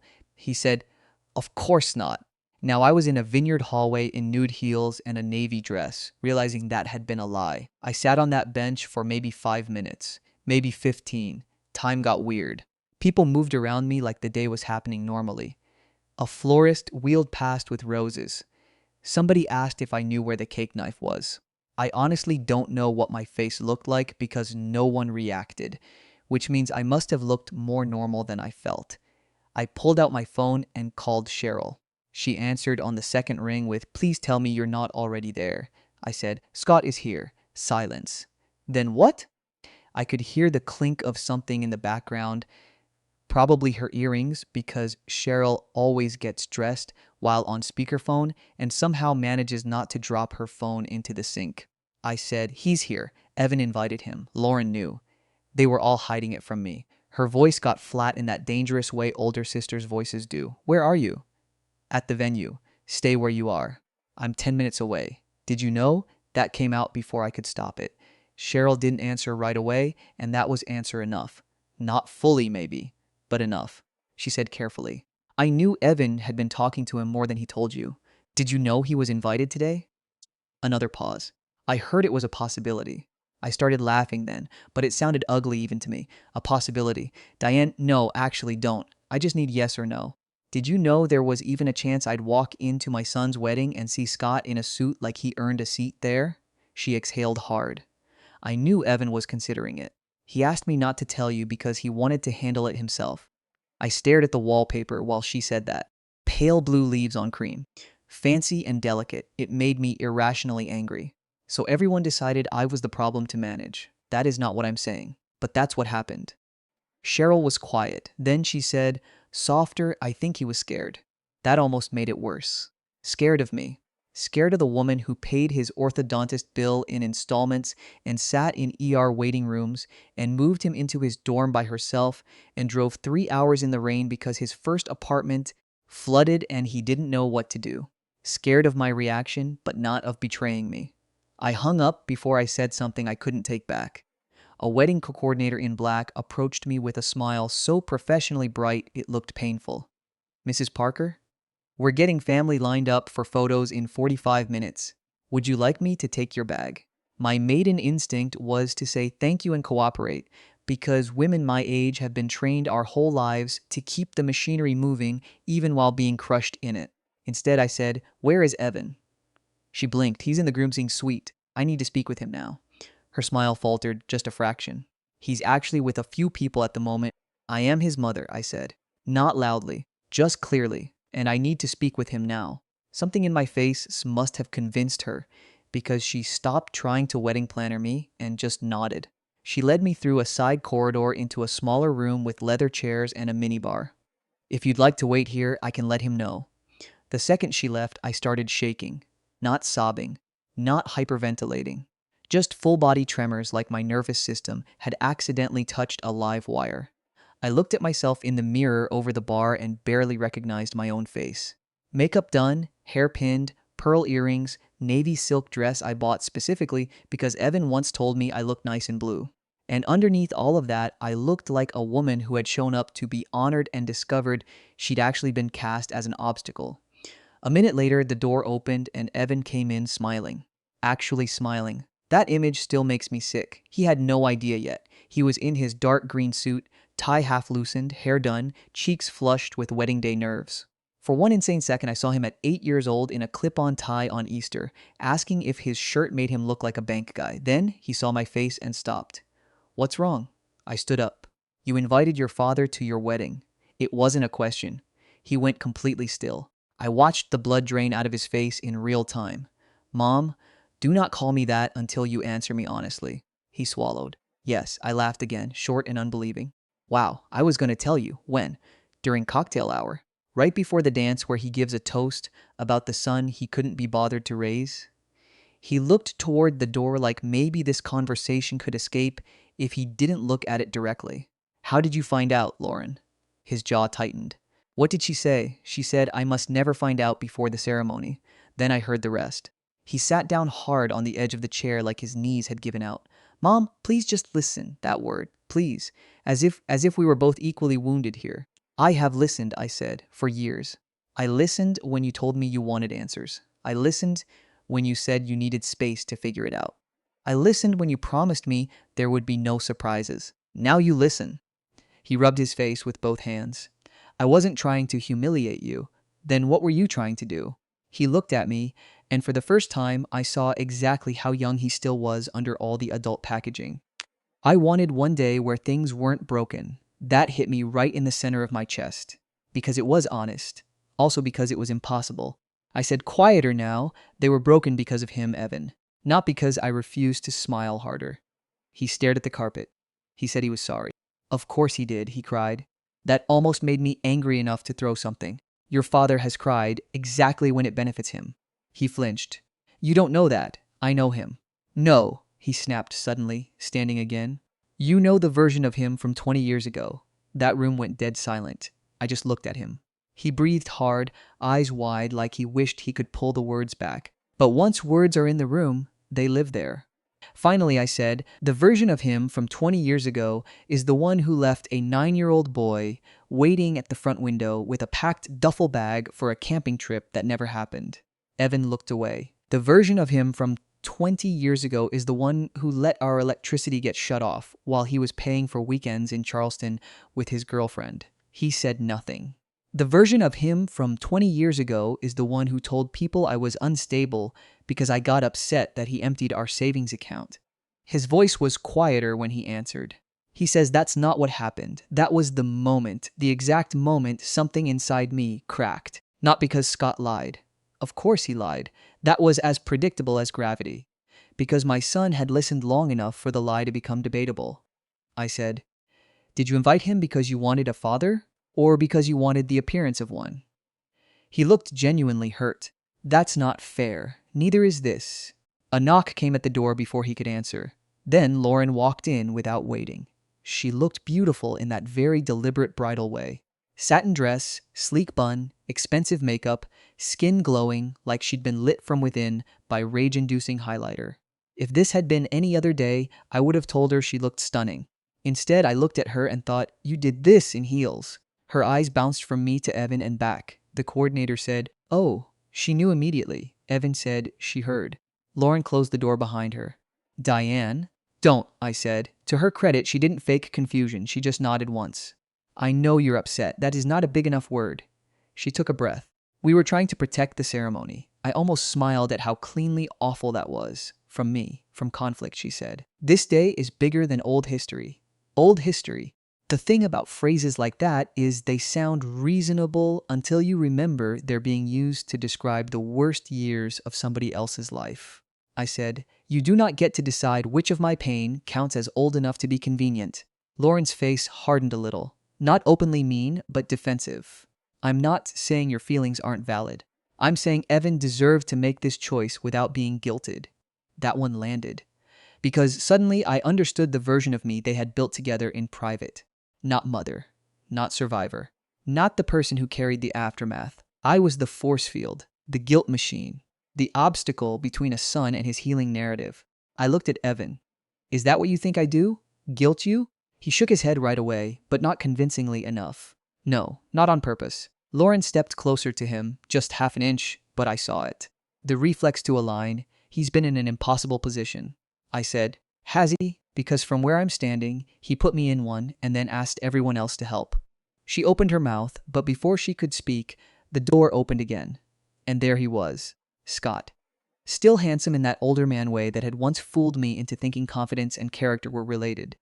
Gray at the temples now, tan, expensive navy suit, no tie, top button open, like he was trying to look emotional but relaxed. The kind of man who spends too long in hotel mirrors practicing sincerity. He stopped when he saw me. For 1 second, nobody moved. Then Scott said, "Well, I guess the surprise is off. If I live to be 100, I will never forget that line. Not hello, not Diane, not I'm sorry. The surprise is off," Evan said sharply. "Dad." And I looked at him so fast he actually stopped talking. "Dad." In front of me. After all these years, maybe he'd said it in private already. Maybe that shouldn't have mattered. But it did. Scott put his hands up a little like he was calming a horse. "I didn't want it to happen like this." "How did you want it to happen?" I asked. "With a photographer there?" He gave this pained half smile, and I saw immediately he still believed charm would save him. "Diane, come on." I actually took a step toward him. "No, you don't get to come on me," Lauren said. "Maybe we should all lower our voices." I turned to her. "No, you wanted me quiet. You don't get quiet right now." Scott's face changed at that. The softness slipped. Just for a second, but enough. He glanced at Evan. "This is what I was worried about." There it was. There he was. I looked at my son and said very calmly, "Did you hear that?" Scott sighed. "I meant the stress of the day. Nobody's blaming anyone." I laughed. "You blamed me when you left. You blamed me when you didn't pay support. You blamed me when Evan cried because you canceled. Don't insult me by pretending you found self-awareness at 59. His jaw flexed. "You always did know how to put on a show." Evan's head snapped toward him. And that's when I knew Scott had made a mistake. Some men can fake humility for exactly as long as nobody resists them. The second they lose control, the old wiring lights back up. I said nothing. I just watched. Scott noticed Evan watching too, so he shifted gears immediately. "Look, son, I just meant your mom and I have a history. Emotions are high." I said, "Your history is not the problem. Your behavior is." Lauren, who until then had looked mostly anxious, now looked scared. Not of me. of the fact that her neat emotional event plan was slipping. Evan said to Scott, "Did you tell me she made you leave?" Scott scoffed. "That's not what I said. You said she gave you no choice." Scott spread his hands. "Marriage is complicated." "Did you empty the savings account?" "Evan, this is not the time, did you?" Scott's eyes flashed. "I took what was mine. I watched my son absorb that." Sometimes the truth doesn't arrive as a grand revelation. Sometimes it's just one ugly sentence landing in a room that can't pretend anymore. Evan looked sick. Lauren said softly, "Scott?" He realized then that he'd stepped wrong and tried to recover. "Listen, I'm not proud of how things happened. I came today because I love my son." I said, "You came today because you love being seen loving your son." He ignored me and took a step toward Evan. "I know I missed a lot. I'm trying now." And here's the thing that made it all somehow even worse. For one horrible second, my son still wanted to believe him. I could see it. 30 seconds from manhood and 9 years old at the front window all at once. Then Scott said, under his breath but not low enough, "Can we please not let her ruin this?" Her, not Diane. Not your mother. Her. That did it. Evan straightened like somebody had yanked a cord in his spine. "No," he said. Scott frowned. "No what? No, you don't get to talk about her like that." The room went quiet again. Scott blinked, recalculating. "I'm talking about the situation. You're talking about my mom, Evan?" "No," he said again, louder this time. "She raised me. She paid for half this wedding. She showed up for everything. You do not get to walk in here after 20 years and call her like she's some inconvenience." I had imagined 1,000 versions of facing Scott again. In none of them was my grown son standing between us in a wedding suit. Scott's expression hardened. "You invited me." "I know," Evan said. "That was my mistake." Lauren made this tiny sound, like she wanted to stop the train but knew it was already through the station. Scott laughed once without humor. "You're serious?" Evan nodded toward the door. "You need to leave." Scott looked at Lauren then, like maybe she'd fix it for him. Maybe she had in his mind been the useful one. The modern nice girl who understood that appearances mattered and old wives were hysterical.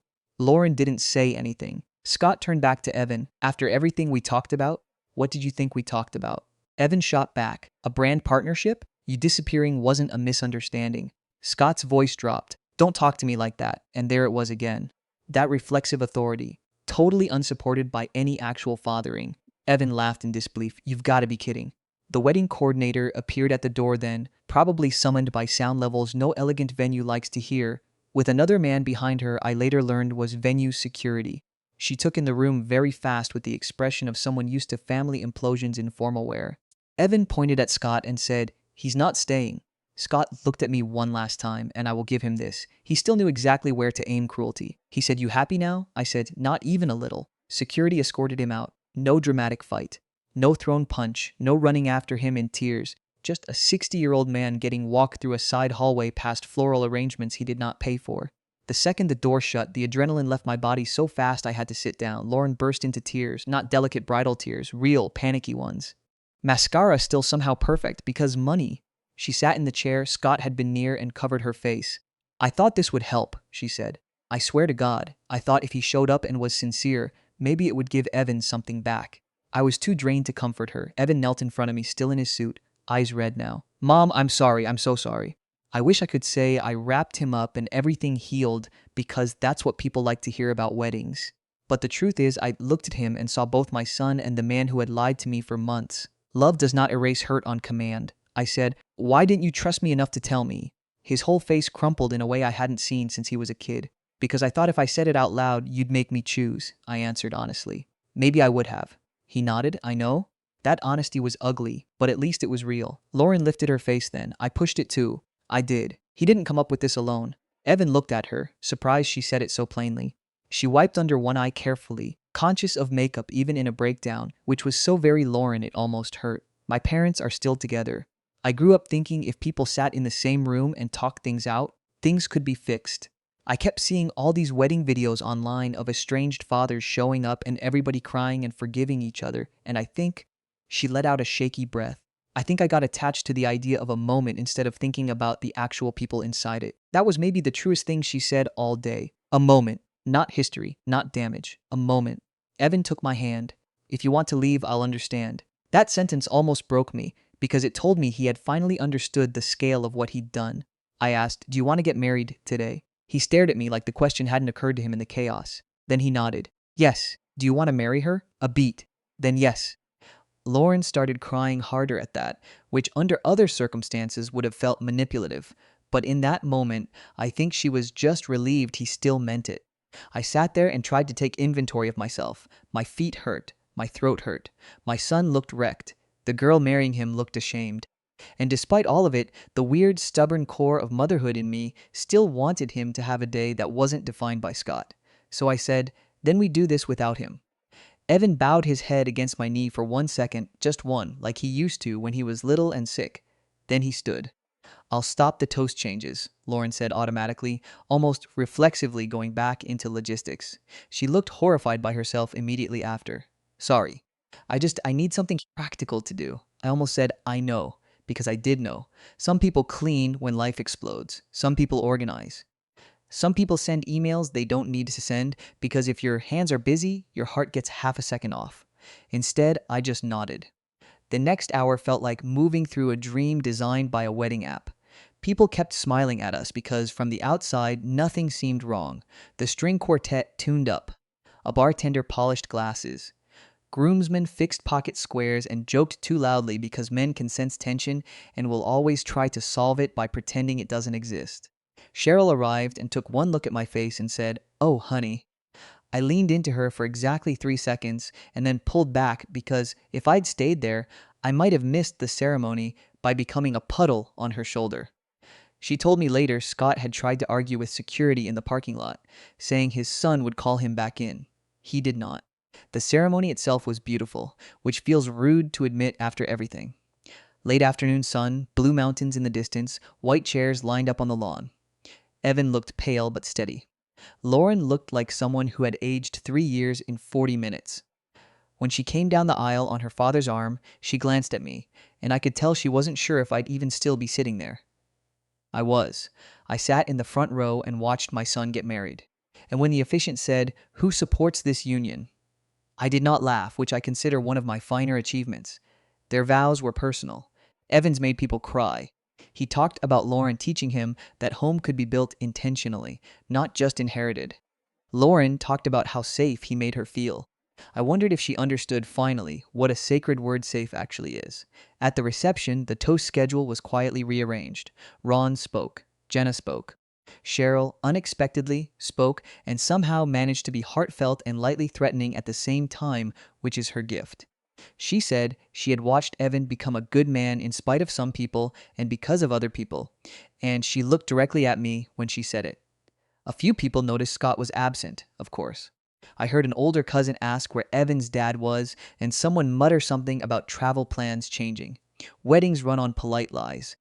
Lauren found me during dinner while everybody else was distracted by short ribs and mashed potatoes, arranged in architectural circles. She sat beside me, smoothing her napkin on her lap like she was in a job interview. "I know I probably don't deserve your grace right now," she said quietly, "but I am sorry."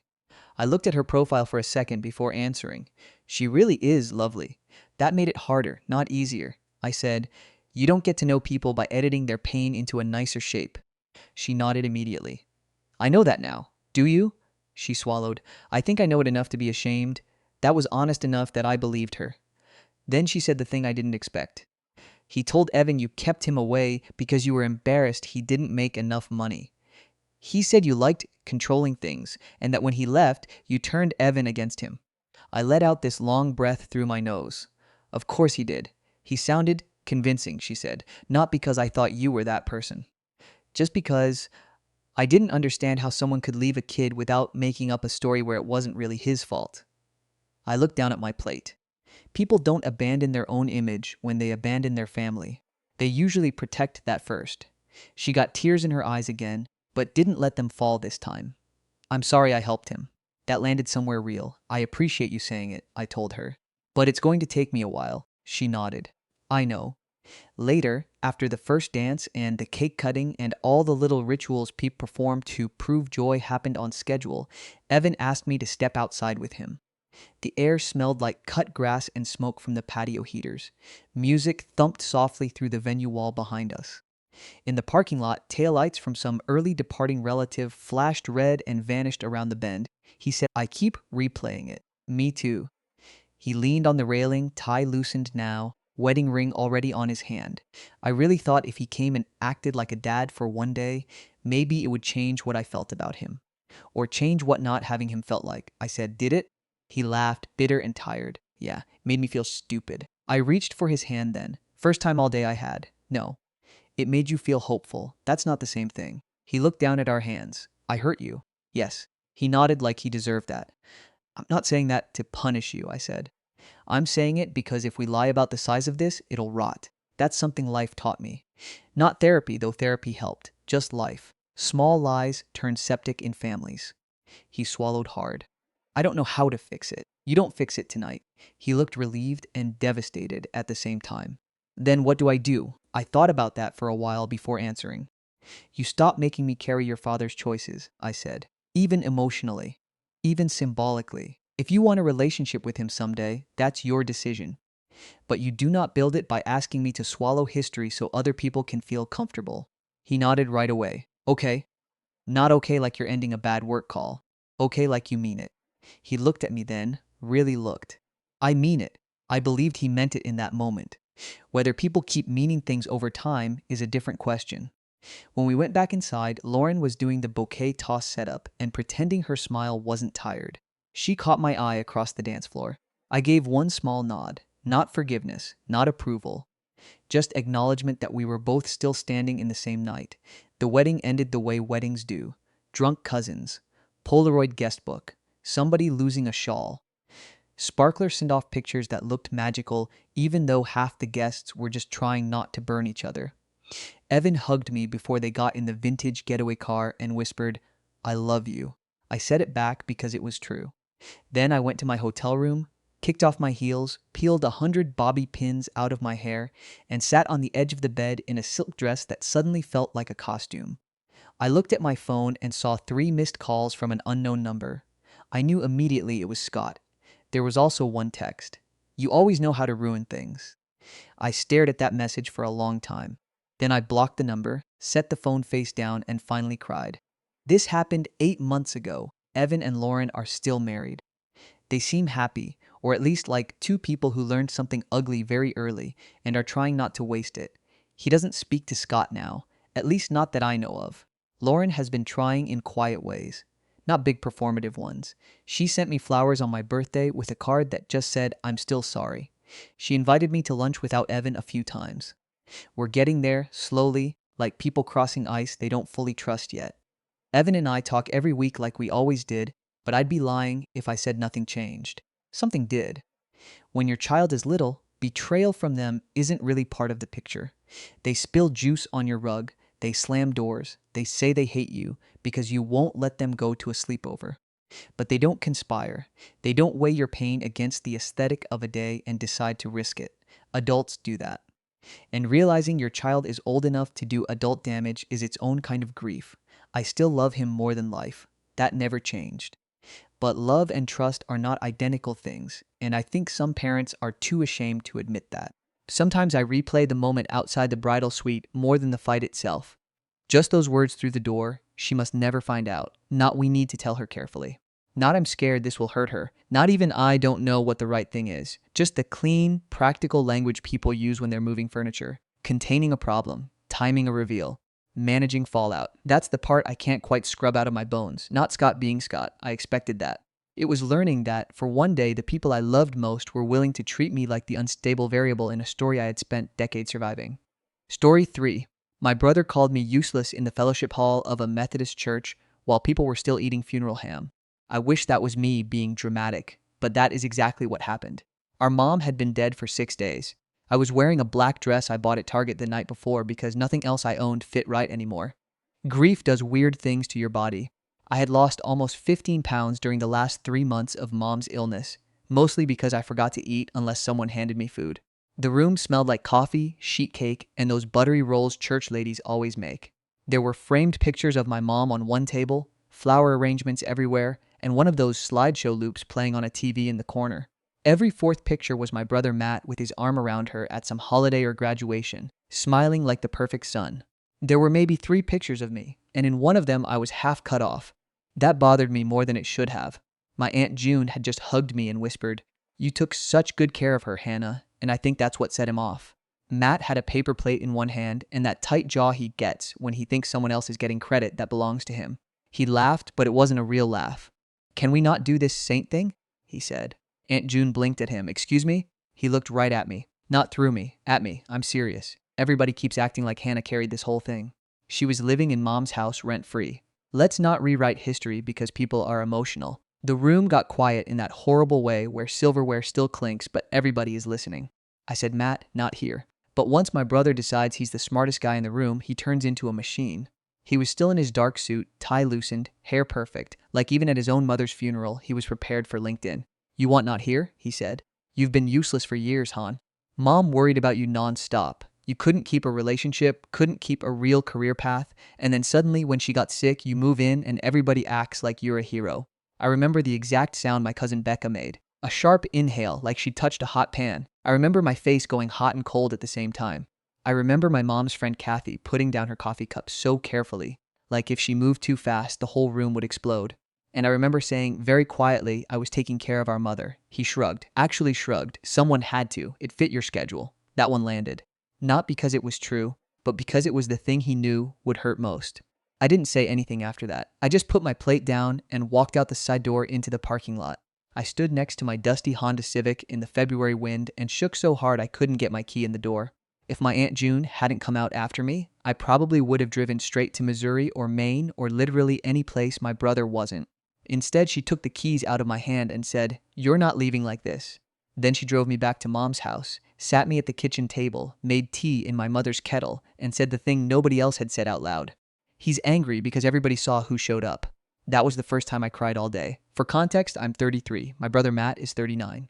We grew up outside Columbus, in Westerville, in the same brick ranch house our parents bought in 1992 when interest rates were apparently a nightmare, and my mom still tells it like a war story. Our dad died when I was 14 and Matt was 20. Heart attack in the driveway, no warning, one of those sentences that still sounds fake when I say it. After that, it was just Mom, Matt, and me. Matt became the man of the house for about 9 minutes, and then mostly became the center of the universe. That sounds bitter, and maybe it is, but if you have a golden child sibling, you know what I mean. Matt wasn't just Mom's favorite in the obvious sitcom way. He was the kid she understood. He was outgoing, competitive, neat, ambitious, good at sports, good at school, good at charming adults. He sold coupon books in middle school like he was launching an IPO. I was the opposite. Quiet, messy, more emotional, always reading, always writing, in little notebooks the kid teachers liked and relatives forgot. I wasn't a disaster. I didn't get into drugs or get arrested or anything like that. I just never had the clean, impressive, easy-to-explain life Matt had. He graduated from Ohio State, married his college girlfriend Lauren at 27, got a nice job in medical sales, bought a house with white trim and dark floors, and produced 2 children with orthodontist smiles. I went to Kent State, worked in marketing for a few years, burned out hard at 29, bounced around freelance work, and by 32, I was doing remote customer support for a software company and picking up shifts at an indie bookstore because I liked leaving my apartment once in a while, and the employee discount was dangerous. Matt called my life random. My mom called it creative. Both were code for unstable. Still, before she got sick, Mom and I were close in the real way, not the Christmas card way. I called her almost every day. I knew which shows she hate-watched on HGTV, which neighbor she thought was passive-aggressive, and how to reset her Wi-Fi because she refused to learn. When she was diagnosed with ovarian cancer, everything changed fast. At first, it was very American in the worst way. A million appointments, portals, passwords, copays, forms, waiting rooms with muted TVs, people saying you've got this like courage had anything to do with malignant cells. She did chemo, lost her hair, joked about buying rich lady wigs, and kept saying she was fine even when she clearly wasn't. Matt flew in for the first big oncology consult and asked a lot of business-like questions. He brought a leather notebook. He took pictures of medication labels. He said things like, "We need a system, and let's make sure she has all the right support." Then he flew back to Chicago, where he lived with Lauren and their kids in a spotless house in Naperville, and the system turned out to be me. I don't even say that like I'm a martyr. It just happened the way these things usually happen. I was the one within driving distance. I was the one with a flexible job. I was the one Mom would actually let see her without putting on lipstick first. At first, I was just helping. Grocery runs, rides to appointments, cleaning out expired yogurt, dealing with insurance letters. Then chemo hit harder.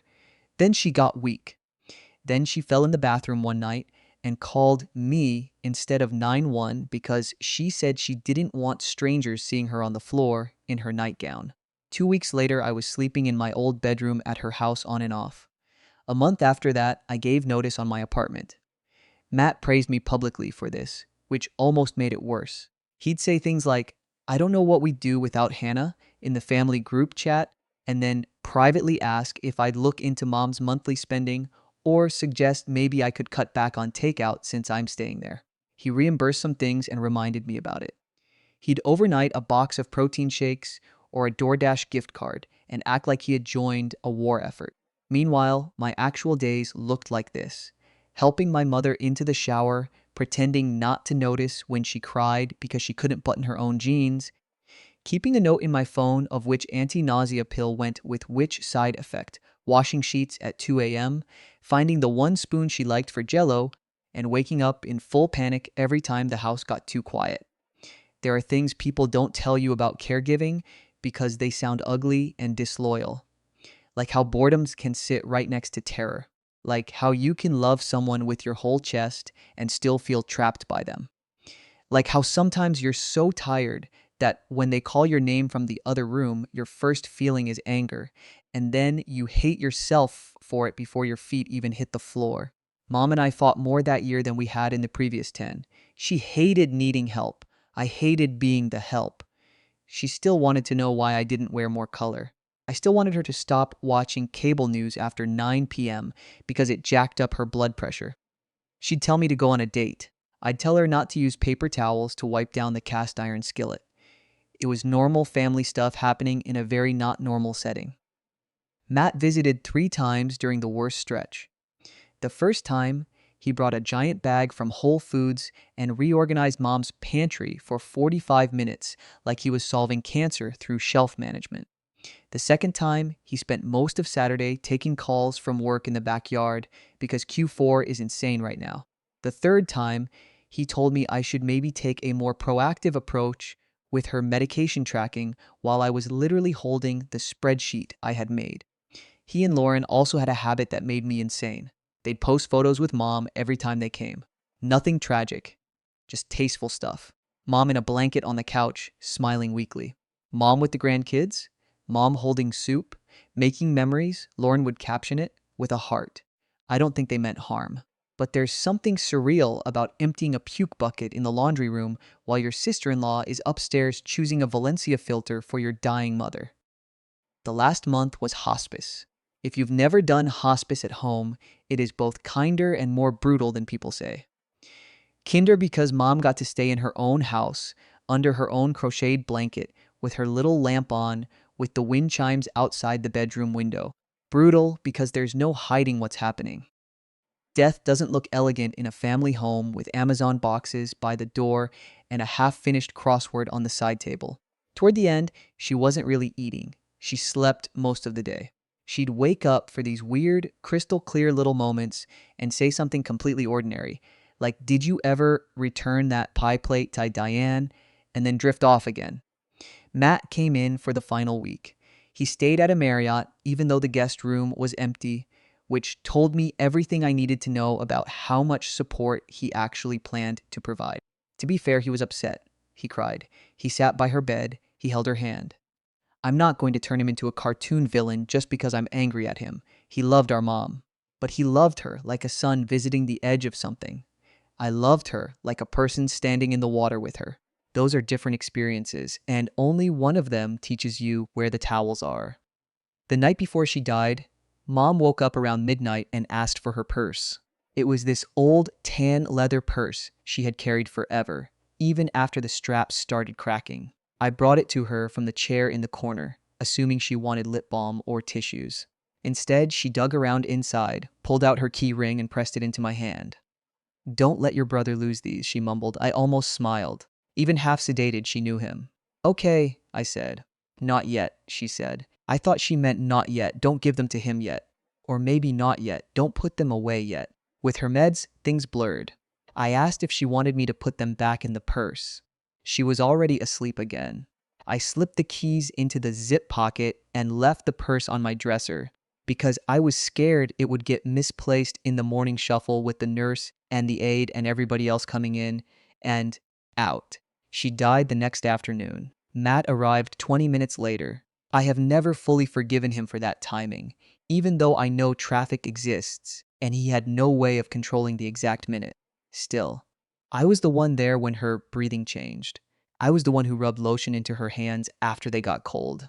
I was the one who called hospice and then called him and then called Aunt June and then just stood in the hallway staring at the family photos because I couldn't understand how a house can still look the same when the person in it is gone. From that moment on, Matt turned into executive son. He handled the funeral home, he picked the casket, he chose the obituary photo, which was from my niece's confirmation because mom's smile looked the most like herself. He started saying we should every 5 minutes, and what he meant was he should decide. I was too numb to fight most of it. When the funeral director handed me mom's belongings from hospice, I tucked the purse under my arm and took it home. Not for strategy, just instinct. It still smelled like her hand cream and peppermint gum. Then came the funeral, the slideshow, the ham, and my brother calling me useless in front of half of Franklin County. The part that really got under my skin wasn't even the word itself. It was how practiced he sounded. Like this was a belief he had been carrying around for years and grief just took the lid off. After Aunt June drove me home, I turned my phone face down on the kitchen table and ignored everybody for the rest of the night. The next day I got texts. From Matt, you embarrassed yourself yesterday. From Lauren, we're all grieving. Please don't make this harder. From my cousin, Becca, if you want me to fight him in a Kroger parking lot, say the word. From Aunt June, he owes you an apology, not the other way around. I didn't answer any of them. I spent that whole day in mom's kitchen wearing one of her cardigans and staring at the basket of sympathy cards like they were written in another language. The house felt wrong, too clean, too paused. Her slippers were still by the couch. Her reading glasses were on the end table. One of her plants had drooped so dramatically it looked offended. The third day after the funeral, Matt called. Not texted. Called. I almost didn't answer. Some ugly little hopeful part of me thought maybe he had come to his senses. He had not. His voice was careful in the fake way. Hey. I said nothing. I need to ask you something. Of course you do, I thought. Out loud, I said, what? Do you still have mom's purse? I looked at it where it was hanging off the back of the dining chair. Yes. Okay, good. I need you to bring it over. That made me laugh. Not because it was funny. Because it was so perfectly him. Why? There was a pause. Then, the attorney wants the original will, and apparently there may be a safe deposit key on her ring. Also, some of her account stuff is tied up because we can't access everything yet. 3 days earlier, I was useless. Now suddenly I was part of the estate team. I'm not bringing it over, I said.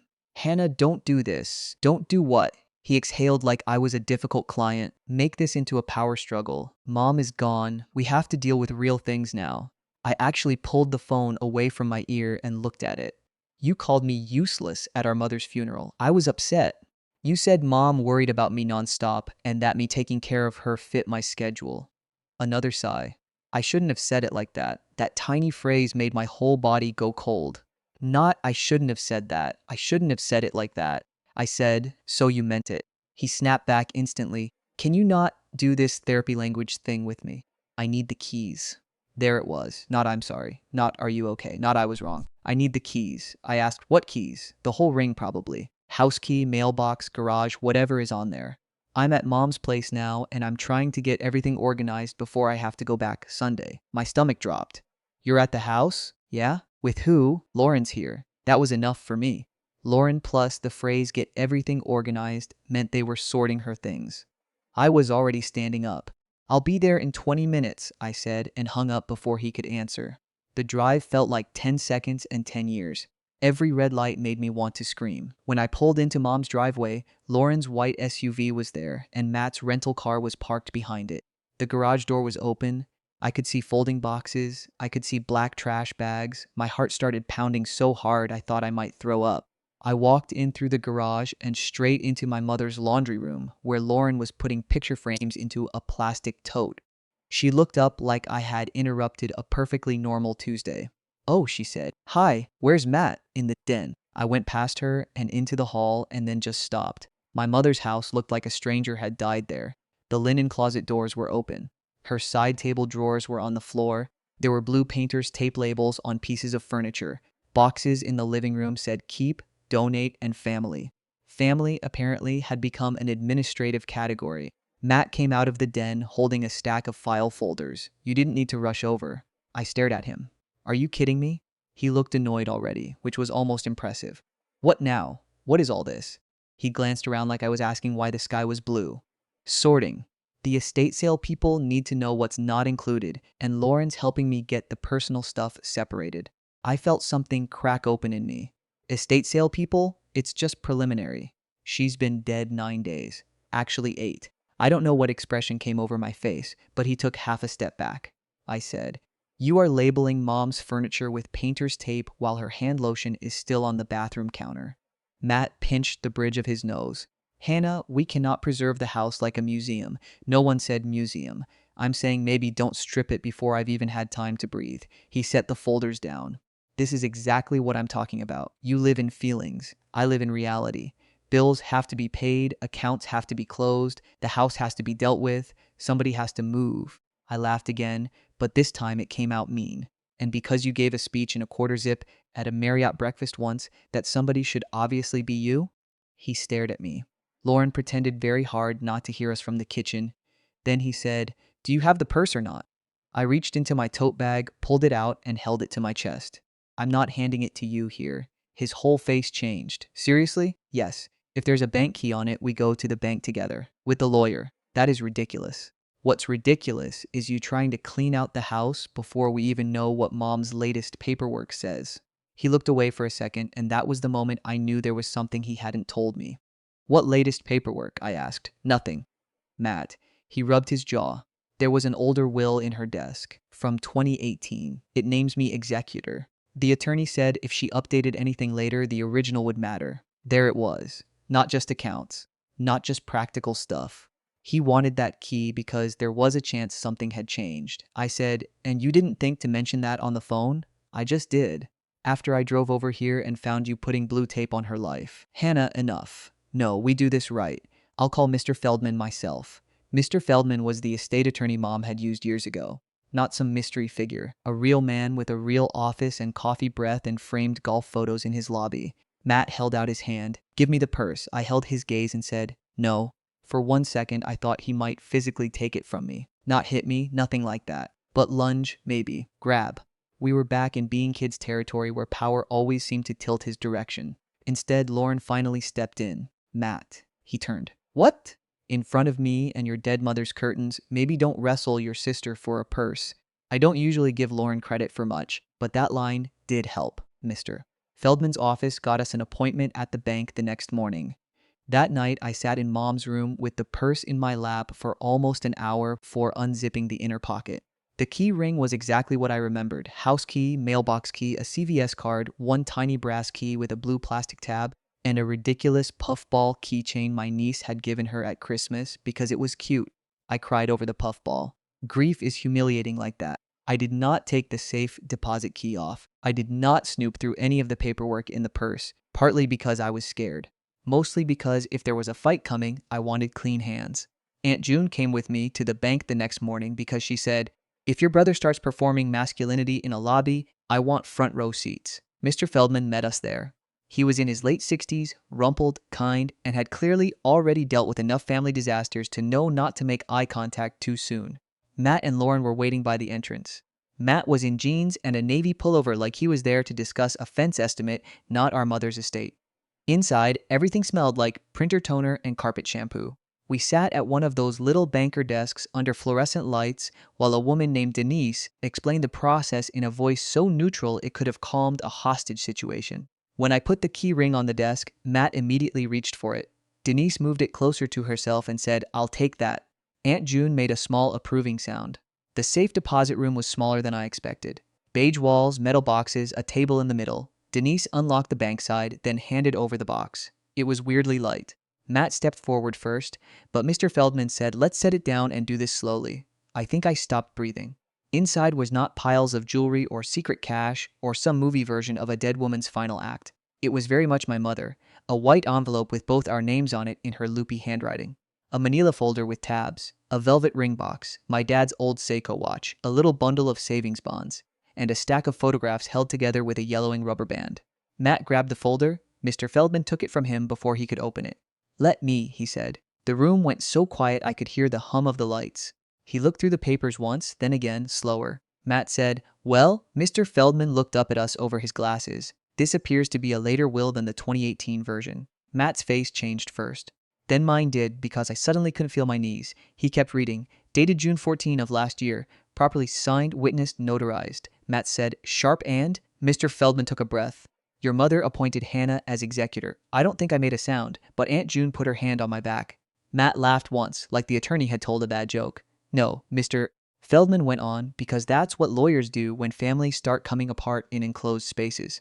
There is also a caregiving reimbursement clause. The estate is directed to compensate Hannah for documented out-of-pocket care expenses and 1 year of foregone housing costs, based on the records attached." He slid a sheet partway out. It was my spreadsheet, the one I'd been keeping. Mom had printed it.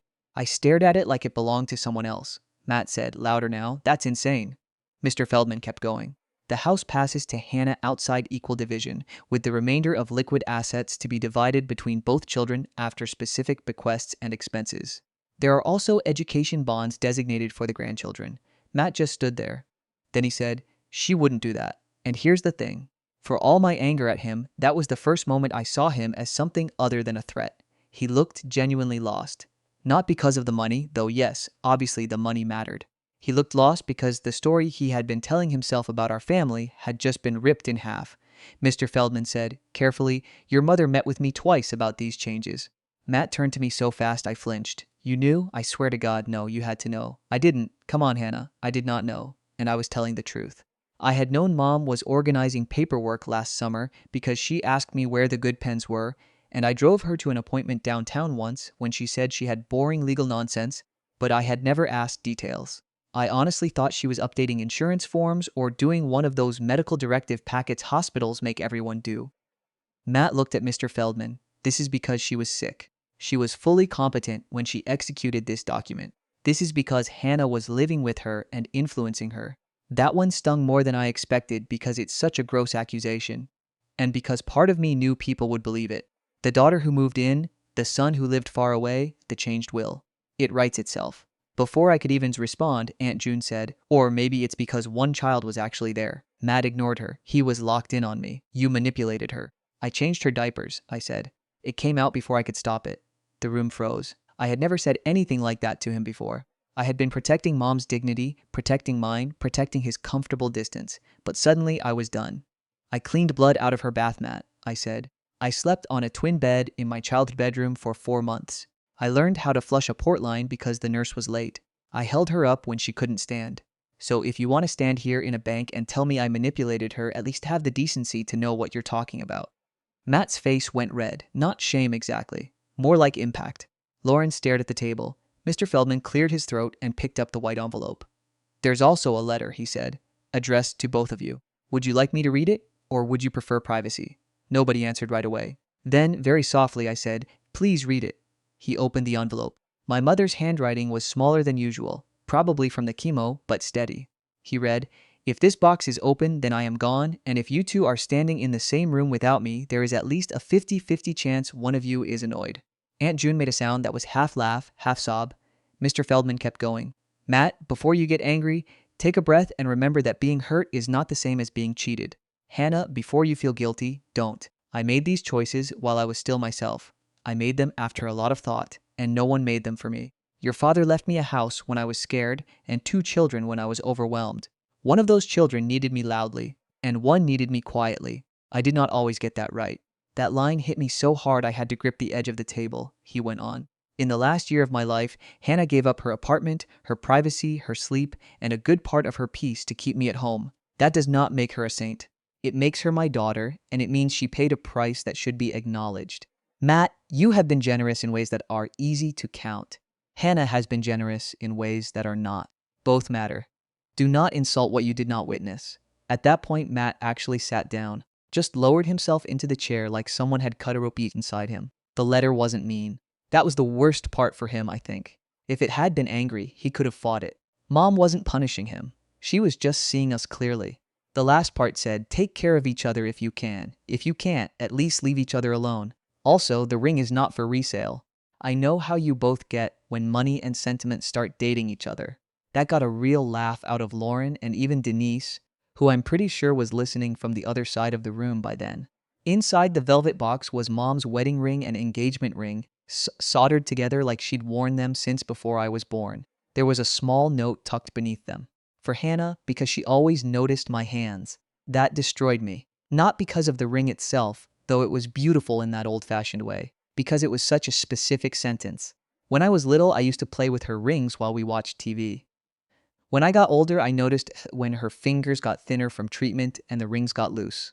I was the one who suggested she stop wearing them the last week because I was afraid they'd slip off in the sheets. Matt looked away when Mr. Feldman handed me the box. He didn't shout after that. He didn't storm out. Somehow that would have been easier. Instead, he got very still and very clipped and said things like, I'd like copies, and I'll have my own counsel review it, which honestly, fair enough. If I were him, I might have done the same.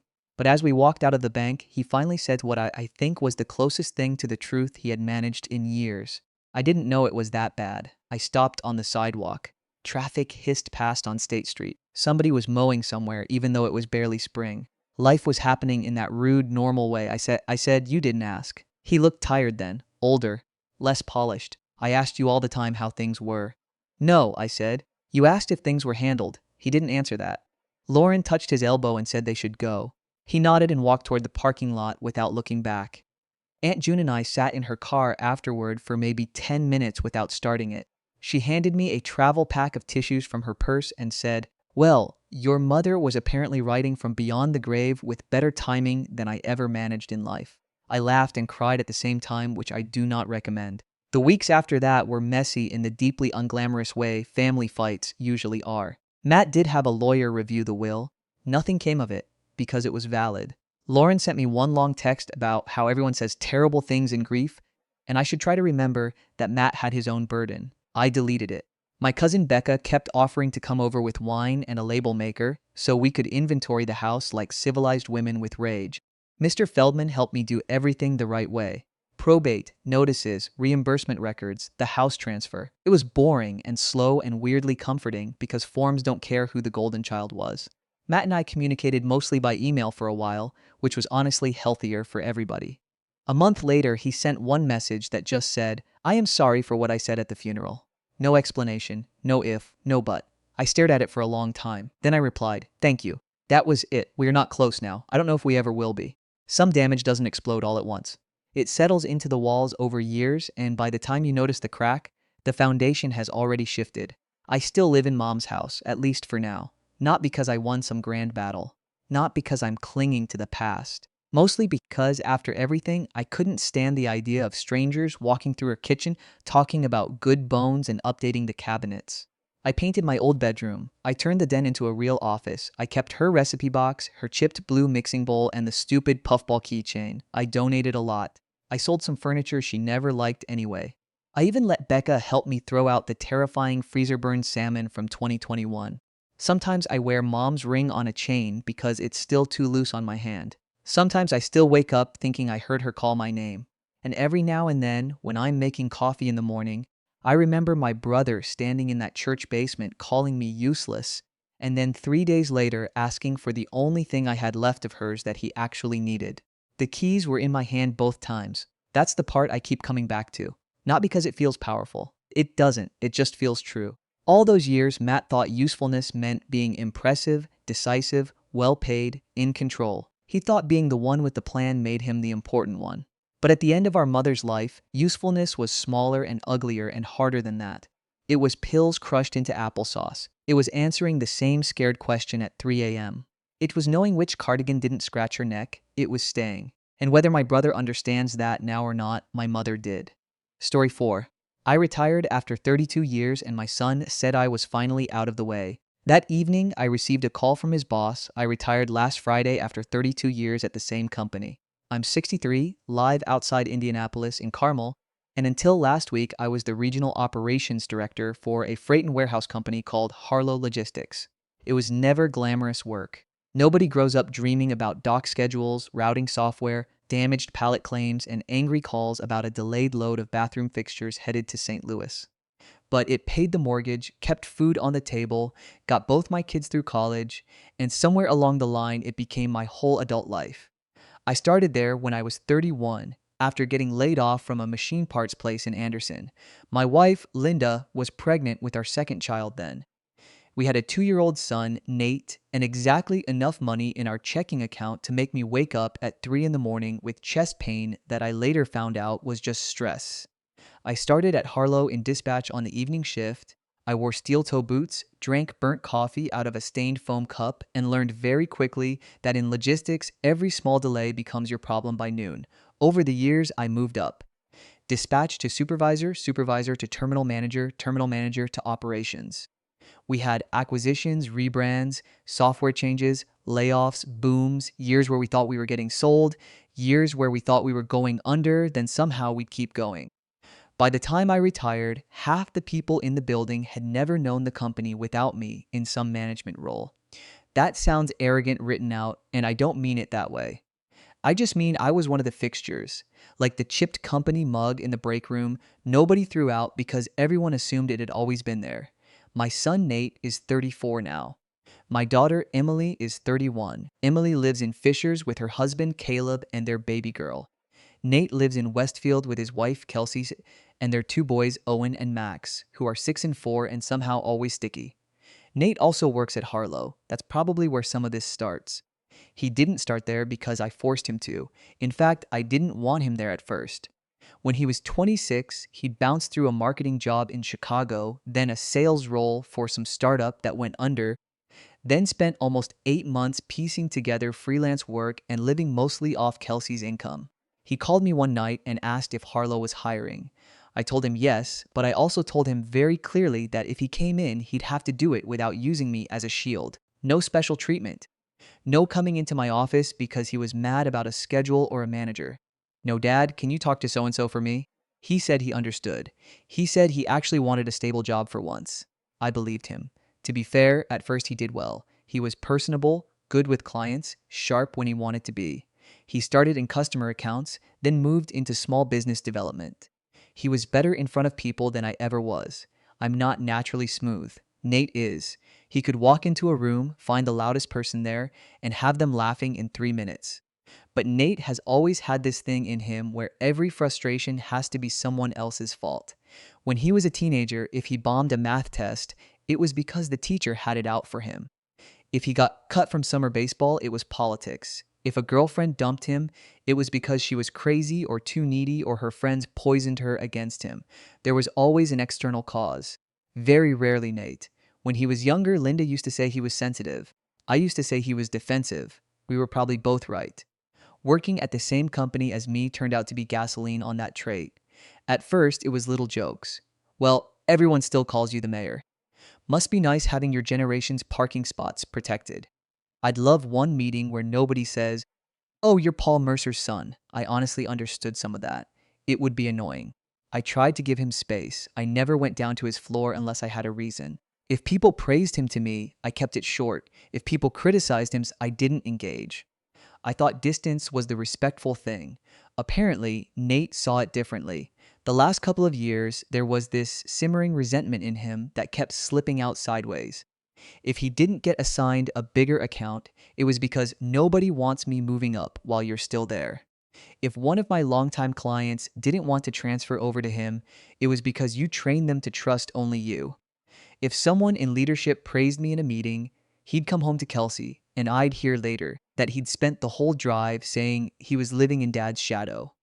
I talked to him about it more than once. One night about a year and a half ago, he and Kelsey came over for burgers, and the boys were running laps through our den with foam swords. Nate was in the kitchen with me while I was wrapping leftovers, and he said, in that fake casual voice people use when they very much mean what they're saying, "So, what's the exit plan? You gonna work till 75?" I laughed because I thought it was a joke. He didn't laugh. I said, "I'm aiming for 63. He said, "That'd be nice for everybody." I remember looking at him and asking, "What's that supposed to mean?" He shrugged and opened a beer. It means there's no room up there while the same 6 guys keep their chairs for 30 years. I said, if you're waiting for my chair, you're in the wrong mindset. He smiled without smiling. Easy to say when you're sitting in it. That was the tone for a while. Nothing explosive. Just little barbs. Linda kept telling me not to take it personally, that Nate was under pressure, that he had 2 kids, a mortgage, and felt stuck. Emily was less charitable.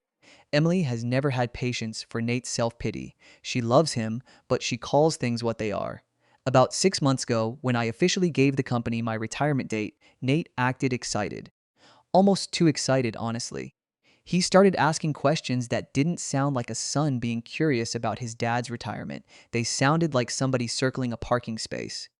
So what happens to your client portfolio? Are they splitting your accounts or giving them to one person? Do you think Denise will restructure operations after you leave? Are they moving somebody into your office right away? Denise is our branch general manager. She's 58, sharp as a tack, one of those women who can listen to 3 people at once and still remember a shipment number from Tuesday. We've worked together for 13 years. She's also Nate's boss's boss. At first, I answered vaguely. Then I stopped answering at all. I told him, that's company business, Nate. He got offended. I'm not asking for nuclear codes, Dad. I said, then don't ask me like you are. Around the same time, Kelsey started dropping comments too. Now that you'll finally be home, maybe we can stop paying for Thursday childcare. Retirement means flexibility, right? Dad time is going to be a lot more available now. And look, I love my grandsons. I would step in for those kids any day if there was an emergency. But there is a specific tone some people use when they aren't asking for help. They're reallocating your life for you. Kelsey has that tone when she thinks something is obvious. Linda is softer than I am and kept saying we could figure things out later. I kept saying I had not worked 32 years to become unpaid standing childcare because other people decided my schedule belonged to them now. Still, I tried to keep retirement week positive. I really did. My last day was Friday. They did the standard office thing. Sheet cake in the conference room. A slideshow that made me look like I'd aged in dog years between 2004 and 2011. A plaque. A roast that wasn't mean enough to be funny but was still nice. One of the warehouse guys I've known forever, Raymond, shook my hand and got teary, which nearly got me too. Denise gave a short speech about steady leadership in chaotic years, which was more flattering than I deserved. I said a few words and made it through without getting choked up until I thanked the dispatch team. Nate was there, leaning against the back wall with his arms crossed. He smiled when other people looked at him. The second their eyes moved, his face would go flat again. That should have told me more than it did. That evening, Linda wanted to keep things low-key. Emily and Caleb came over with the baby. Nate and Kelsey brought the boys. We ordered from a steakhouse Nate likes and ate on the patio because the weather was nice. It was one of those August nights where the heat finally breaks after sunset and the cicadas sound like they're powering the whole neighborhood. For most of dinner, everything was normal enough. The boys were loud. Emily was bouncing the baby on her knee and laughing because Max kept trying to feed her mashed potatoes. Linda had put out one of those happy retirement banners that looked cheerful and slightly embarrassing. I opened a couple gifts. Emily gave me a framed photo from a lake trip we took last fall. Nate gave me a set of golf clubs, which honestly surprised me because they were nicer than anything I would have picked for myself. I remember thinking maybe I'd been reading too much into his comments. Maybe he'd been moody, sure, but not malicious. Maybe this was one of those times where a family irritates each other for years and then moves past it. Then, after dinner, while Linda was cutting cake and Caleb was helping Owen wash frosting off his hands in the kitchen sink, Nate was standing by the patio table with a beer in his hand. Kelsey was next to him, and Emily was sitting in one of the wicker chairs barefoot with the baby monitor app open on her phone, even though the baby was 3 feet away. Nate raised his bottle a little and said, "Well, congrats, Dad. You're finally out of the way." It was so blunt that for about 2 seconds I honestly thought I had misheard him. Emily looked up first. "What?" Nate gave this half laugh like we were all being uptight about an obvious joke. "What?" "I'm just saying. He's retired. This is good." I said, "Out of the way?" He took a sip and shrugged. "Yeah. For once I might actually be able to breathe over there without everybody acting like you hung the moon." Linda stepped in immediately. "Nate." But he was going now. "No, seriously," he said. "You have any idea what it's like working there?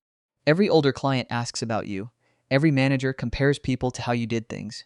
Every time there's an opening, somehow we're all supposed to wait while the same old guard stays put forever. So yeah, out of the way. It's not a crime to say it, Kelsey quietly said. Babe, but she didn't sound shocked. She sounded like someone trying to lower the volume, not change the song. I just stared at him. And the thing is, if he'd said, "It's been hard working where you're so established," I could have had that conversation. If he'd said, "I felt overshadowed," I could have listened. But finally, out of the way sounded like I was a filing cabinet blocking a hallway. Emily stood up so fast her chair scraped. That's disgusting. Nate snapped right back. Oh, please, Emily. You don't work there. No, she said. I just know how to talk to people. Linda put the cake knife down and said very quietly, Nate, you need to stop. He looked at me and said, you know I'm right. I said, if that's how you feel, you should stayed home. He rolled his eyes, actually rolled his eyes at me like he was 16 again. There it is.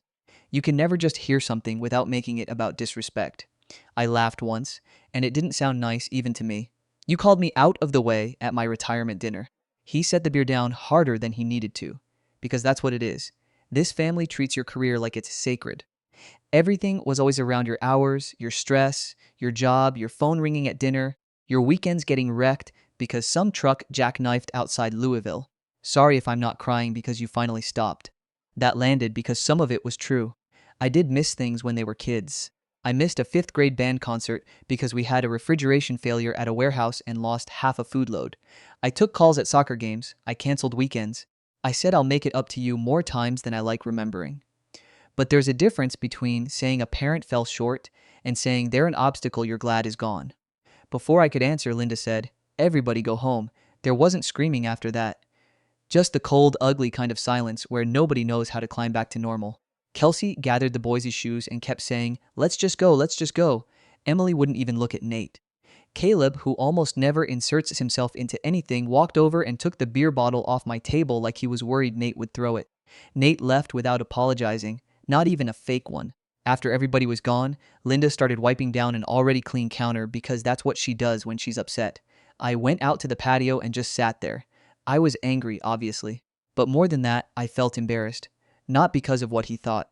Because some part of me realized he had probably thought it for a long time, and I'd kept pretending it was a phase or stress or ordinary friction between adult parents and kids. Around 8:40 my phone rang. It was Denise. At first I thought she was calling to say one more kind retirement thing she forgot earlier. I almost let it go to voicemail because I really wasn't in the mood to talk shop, but then I picked up.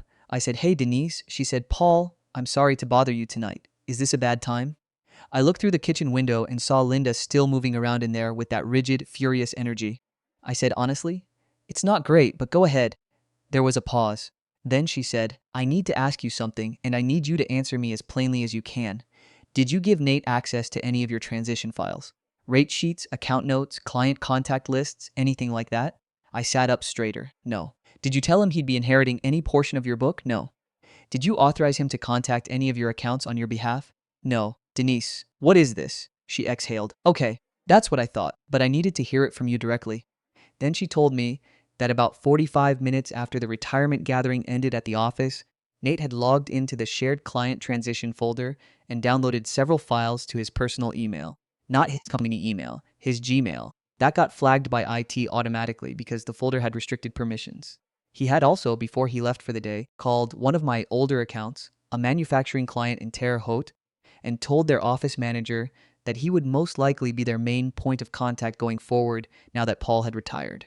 None of that had been approved. I remember actually standing up from the patio chair and walking into the yard like movement would somehow help me process the sentence. I said, are you kidding me?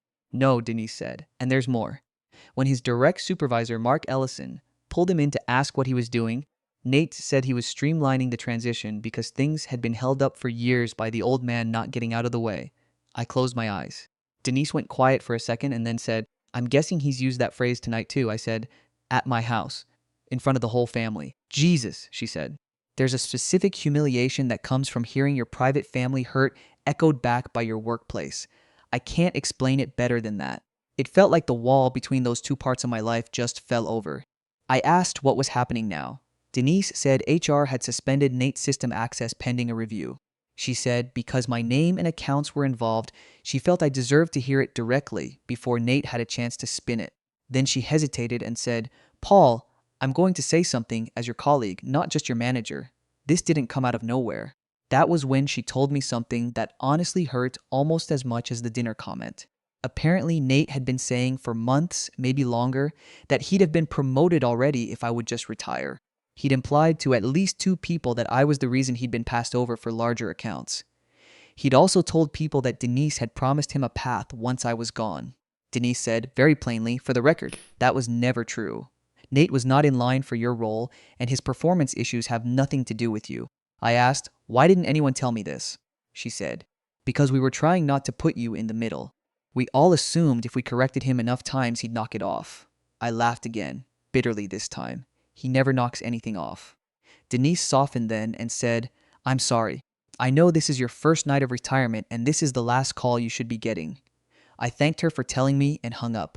Linda knew the second she saw my face that something else had happened. We sat at the kitchen table while I told her. She covered her mouth with one hand the way she does when she's trying not to cry. She said, oh my God. Paul, then after a minute, he stole your files? Attempted to, I said. Downloaded them. Contacted at least one client. She shook her head slowly. For what? What did he think was going to happen? That I'd be gone and he could slide in. The thing about Linda is that she has spent Nate's whole life trying to find the wound underneath whatever he's doing. Usually that's a kind instinct. That night, it made me furious. She said, he's so resentful. He's been carrying this around for years. I said, Linda, he stole company information and used my retirement day to make a move. I'm not interested in the poetry of his resentment tonight. She got quiet after that. At 9:27, Nate called. I almost didn't answer. Linda said, you need to hear what he says. So I did. He didn't start with an apology. Not even close. He started with, did Denise call you? I said, yeah. He swore under his breath. Of course she did. Unbelievable. I asked him, what exactly is unbelievable to you? That your boss called me after you pulled company files and started contacting my accounts? He got louder immediately. I didn't pull company files like I'm some criminal. I sent myself notes so I could look at them over the weekend. People do that all the time. Not from a restricted folder you weren't authorized to access. It wasn't restricted to me because I could still open it. That is not how authorization works and you know it. He exhaled hard into the phone. Dad, I need you to calm down and just call Denise tomorrow. This whole thing looks bad because of timing, but it's being blown way out of proportion. I actually laughed at the phrase, looks bad because of timing. I said, timing is the entire point. It was my last day. So what? I was trying to be proactive. You called my client, our client, no, mine. Formerly mine, now the company's. Not yours because you decided it was. He did that thing he's always done when he knows he's cornered, which is suddenly switch from aggressive to aggrieved.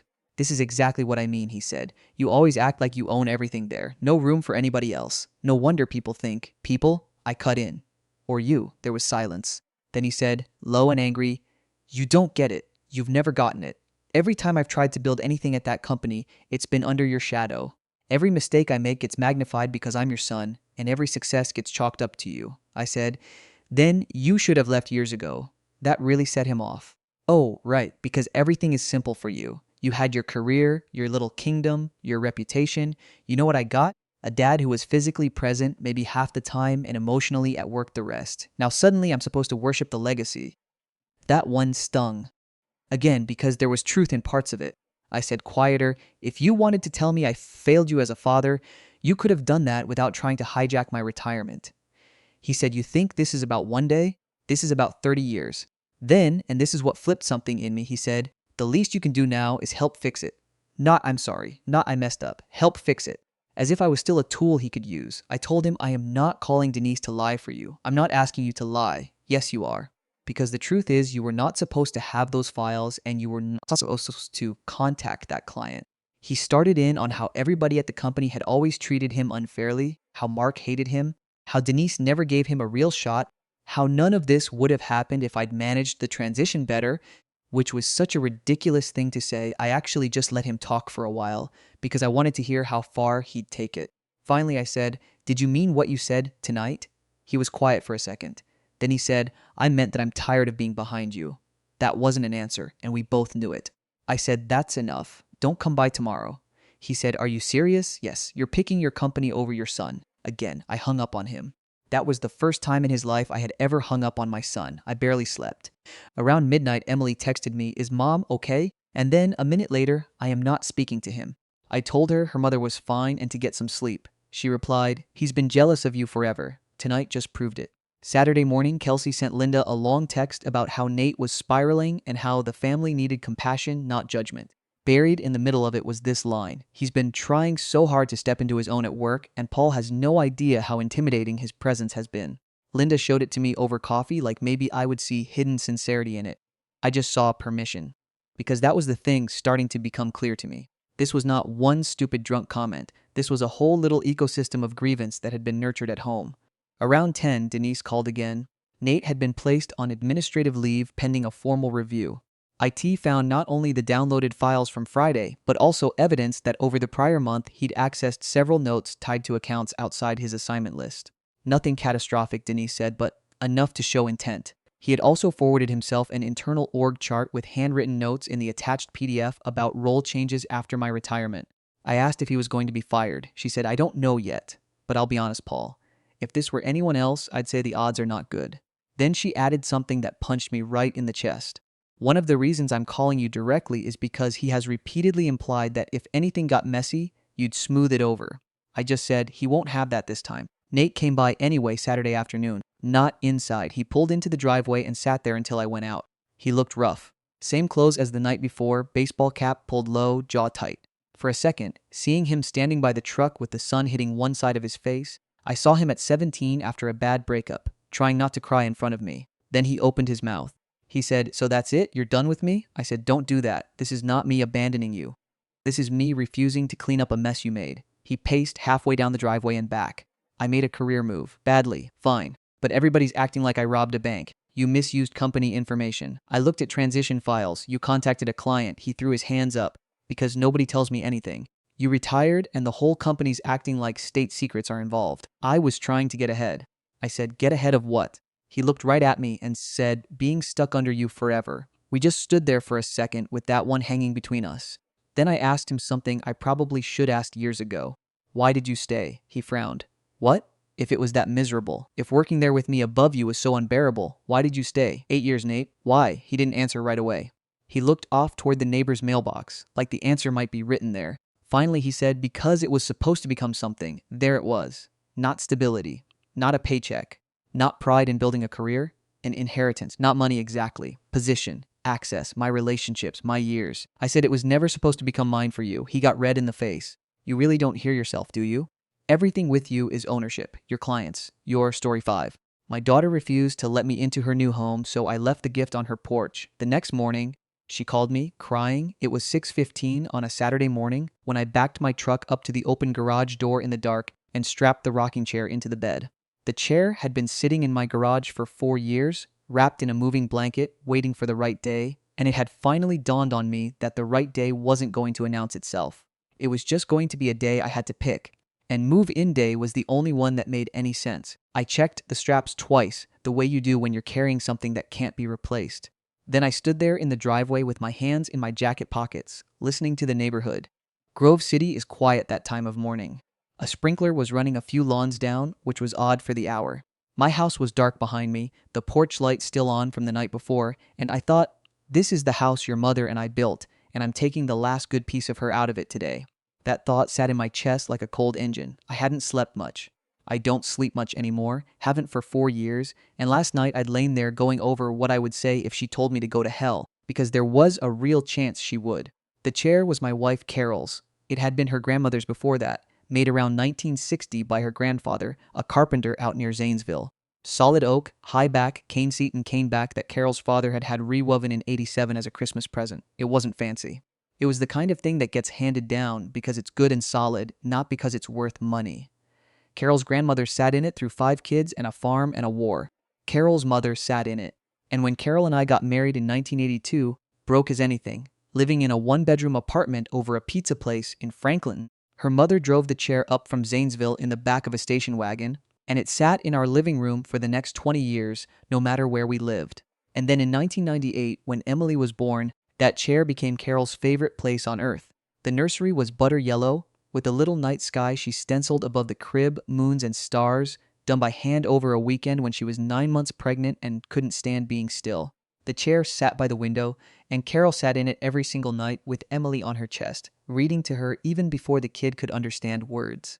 She was a night nurse in the cardiac ICU at Riverside Methodist for 23 years, and she still somehow managed to get up with Emily every night. I'd tell her she was half dead on her feet, and she'd just shrug and say the chair did the work, all she had to do was sit in it. That's what she'd say. The chair did the work. Emily loved that chair her whole life. She'd curl up in it to do her homework. She'd fight with her friends over who got to sit in it. When she got older and sassier, in that way teenage girls get, she'd flop into it and say, "Fine, I'm not a baby anymore." And then 5 minutes later, she'd be asleep in it with her feet over the armrest. And Carol would just look at me and shake her head and smile. That smile, the one where her whole face warmed up.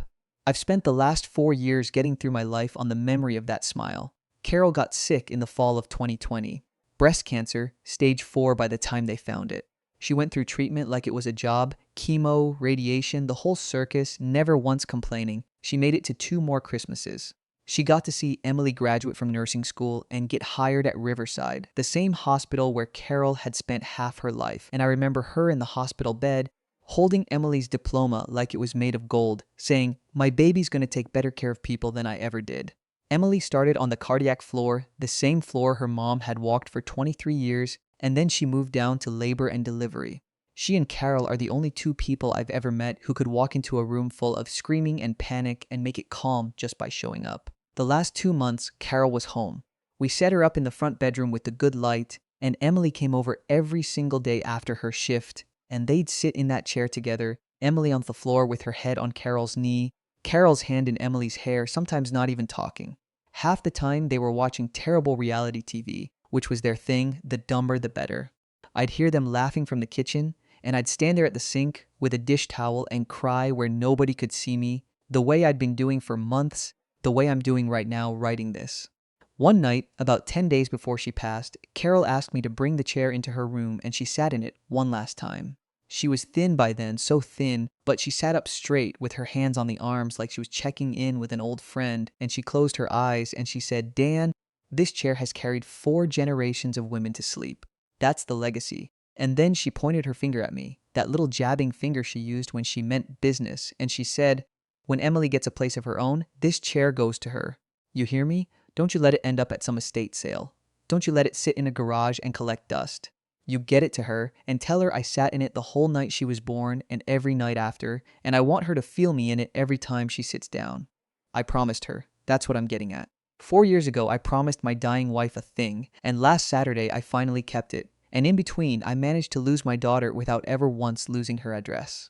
So let me back up a little, because you need the whole picture or none of it makes sense.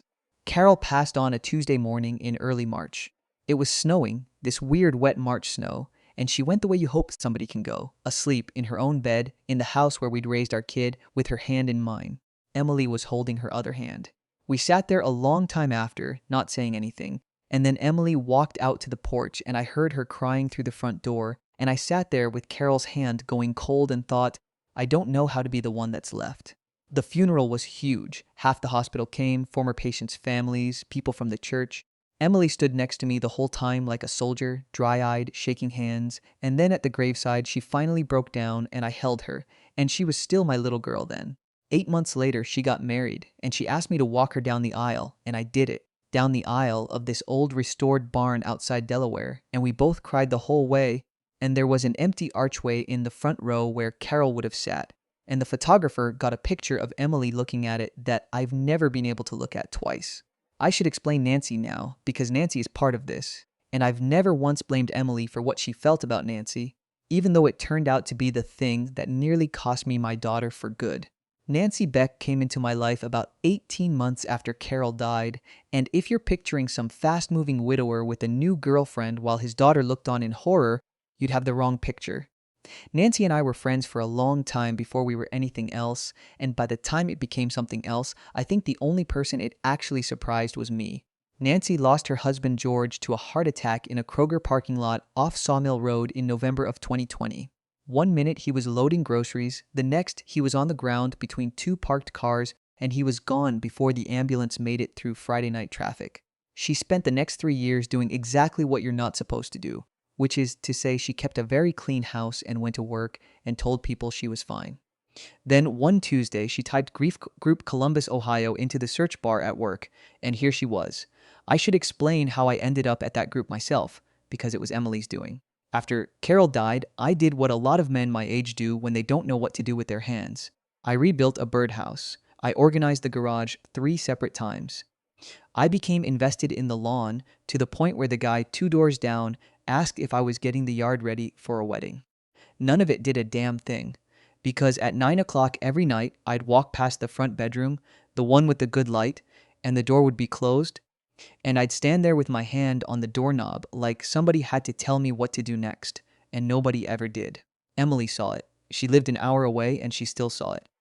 One Sunday, she didn't say much, just cleaned out the kitchen cupboards Carol had been organizing the week she got sick, and on her way out, she put a trifold brochure on the kitchen table. Grief support, Riverside Methodist.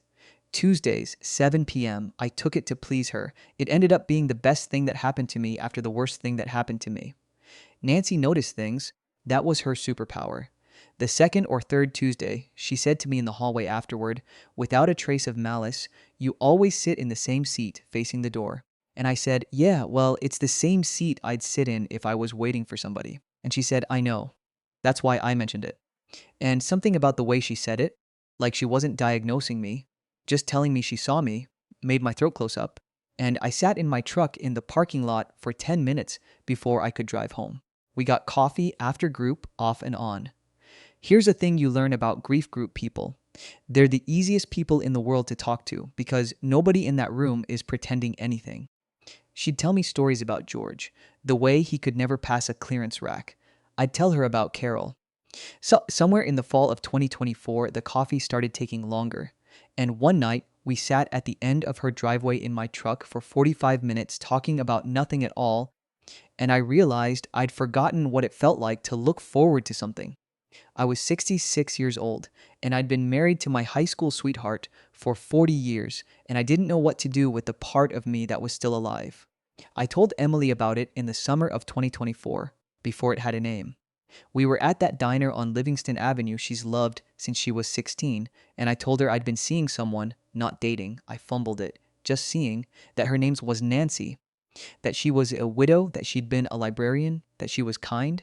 Emily put her fork down very slowly. She said, "Okay." Then she said, "Are you in love with her, Dad?" And I said, "I don't know yet, Em. I honestly don't." And she said, "Okay," again. And she picked her fork back up and finished her pancakes. And I thought maybe it was going to be all right, because Emily has never in her life been good at hiding her feelings, and she seemed fine. She seemed fine. And I've learned since then that fine is the most dangerous word in the English language, because with Emily it has never once meant fine. Thanksgiving of 2024 was my mistake, and I'll own it to my grave. Nancy offered to go to her sister's in Cleveland. She told me more than once that Emily needed a Thanksgiving without her, that she'd been the third wheel in somebody else's grief before, and knew exactly what that cost. But I was convinced I could fix it. The way you convince yourself you can fix things when you've spent your whole life fixing things. Pipes and roofs and belt tensioners. And I said, "No, Nancy. You're coming. We're going to do this like adults." And Nancy came. And Emily was polite enough to break your heart. And Jason's parents, Mike and Deb, were there. And Deb, a retired third-grade teacher who misses absolutely nothing, spent the whole meal trying to redistribute the air in the room so nobody suffocated. It happened in the kitchen. Emily was doing the dishes, which she only did when she was furious, and I came in with the coffee pot, and she said, without turning around, "Did you ask Mom's permission?" And I said, "Em, come on, that's not fair." And she said, "I'm not being funny. Did you stop and tell her you were bringing somebody to her kitchen, or did you just bring her?" The sink went quiet. She dried her hands on the towel that was still hanging where Carol hung it, and she left the room. Nancy came in a minute later and took the coffee pot out of my hands very gently and said, "You were right that she and I had to meet eventually. I was wrong that it had to be today." And I said, "No, I was wrong. You told me. You told me twice." Emily left at 9. She stood in the dark doorway with the porch light behind her and the cold coming in, and she said, "When I have kids someday, I'm going to tell them about Grandma Carol. And I'm going to tell them that after she died, Grandpa found somebody new, and that's why we stopped eating Thanksgiving at Grandpa's house." She stood there a second, like she was hearing it herself, and then she walked out to her car, and the door closed behind her, and I heard the deadbolt go home. That was in November of 2024, and it was the last time Emily and I sat in the same room for over a year. Christmas that year was the parking lot. Emily and Jason were in a two-bedroom apartment in Worthington, and on Christmas Eve, she texted me, "Bring them to the parking lot. I'll come down." So I waited out there with the truck heat on and the gifts in a bag on the passenger seat, and she came out in the dark in her bathrobe, the gray one with the wine stain on the sleeve, and I got out and handed her the bag, and she said, "Thanks," and I said, "Can I hug you, Em?" And she said, "Not today, Dad," and she turned around and walked back inside. I watched her go up the interior stairwell through the little window in the door, one flight, two flights, and she never looked back. I sat there a while with my head on the steering wheel. Jason texted me later that night, "She's not mad at you. She just can't feel anything without crying. And she hates crying." I stared at that text a long time and thought, "Welcome to my whole life, son." Then 2025 went the way these things go. The phone calls became texts. The texts got shorter. The shorter texts took 2 weeks to answer. I still sent birthday flowers to the right address. I kept every address she ever had in the glove box of my truck next to the registration, and she'd text back, "Thanks, Dad," and I'd live off that one word for a month. On Father's Day of 2025, she called me. 4.5 minutes. She told me she and Jason had started looking at houses in Powell. She said, "It's mostly new builds, everything beige, you'd hate it, you'd say it looks like a hotel." That was the closest thing to a joke she'd made at me in a year, and I nearly cried on the phone. She said she'd send me pictures, and she never did, and I checked my phone every time it buzzed for 4 solid months. Meantime, whatever I had with Nancy grew quietly in the space Emily used to occupy. And I want to be clear about this because it matters. Nancy never once pushed to be introduced to Emily again. Never. When Emily stopped calling, Nancy would ask how she was, she'd listen, and she'd say, "Give her time. Dan, grief doesn't keep a calendar," and then she'd let me be whatever I needed to be. She never once asked me to put Carol away, and that was the thing that finally let me stop guarding the door. The way I figure it, Emily was the one who taught me it was okay to still hurt. Nancy was the one who showed me it was okay to be alive. I kept the two halves of my life in two different rooms, and I got through the days. Then, at the end of March of this year, out of the blue, a text from Emily. "We close today. It's a colonial on Willow Bend Court. The lady who owned it was 88 and never changed the locks." Don't read too much into me telling you. I read exactly the right amount into it, which is to say everything. I wrote back, "I want to see it, Em." 2 days later, another text. "First weekend in April.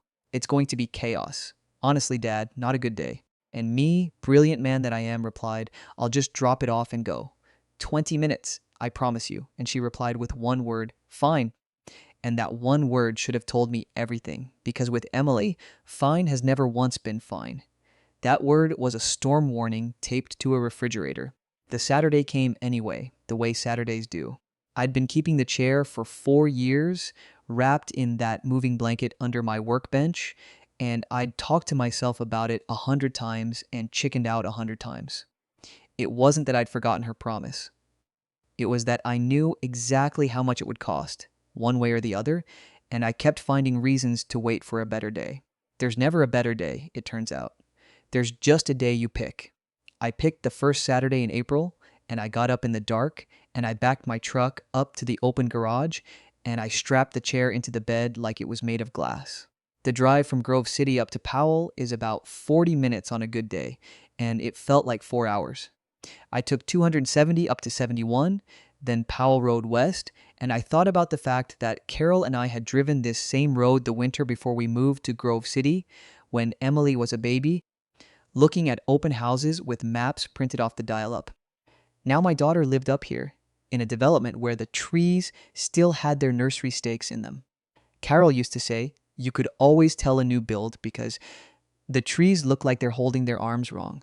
At the subdivision entrance, there was a big stone sign, something with hollow or preserve in the name, and beneath it, in smaller letters, "Now selling phase 3. I pulled over before the entrance and sat there a minute with the engine running, listening to the chair creak against the straps at every stoplight like it was telling me to pay attention. The house was halfway down a cul-de-sac, a colonial taupe with white trim and black shutters, with a front porch with 4 columns and a swing still wrapped in plastic.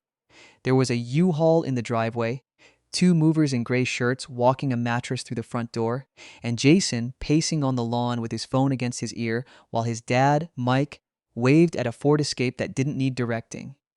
Deb was on the porch with a glass carafe of something, in a barn jacket and gardening gloves, dressed like a person who'd shown up to work camps. She saw my truck before anybody else did.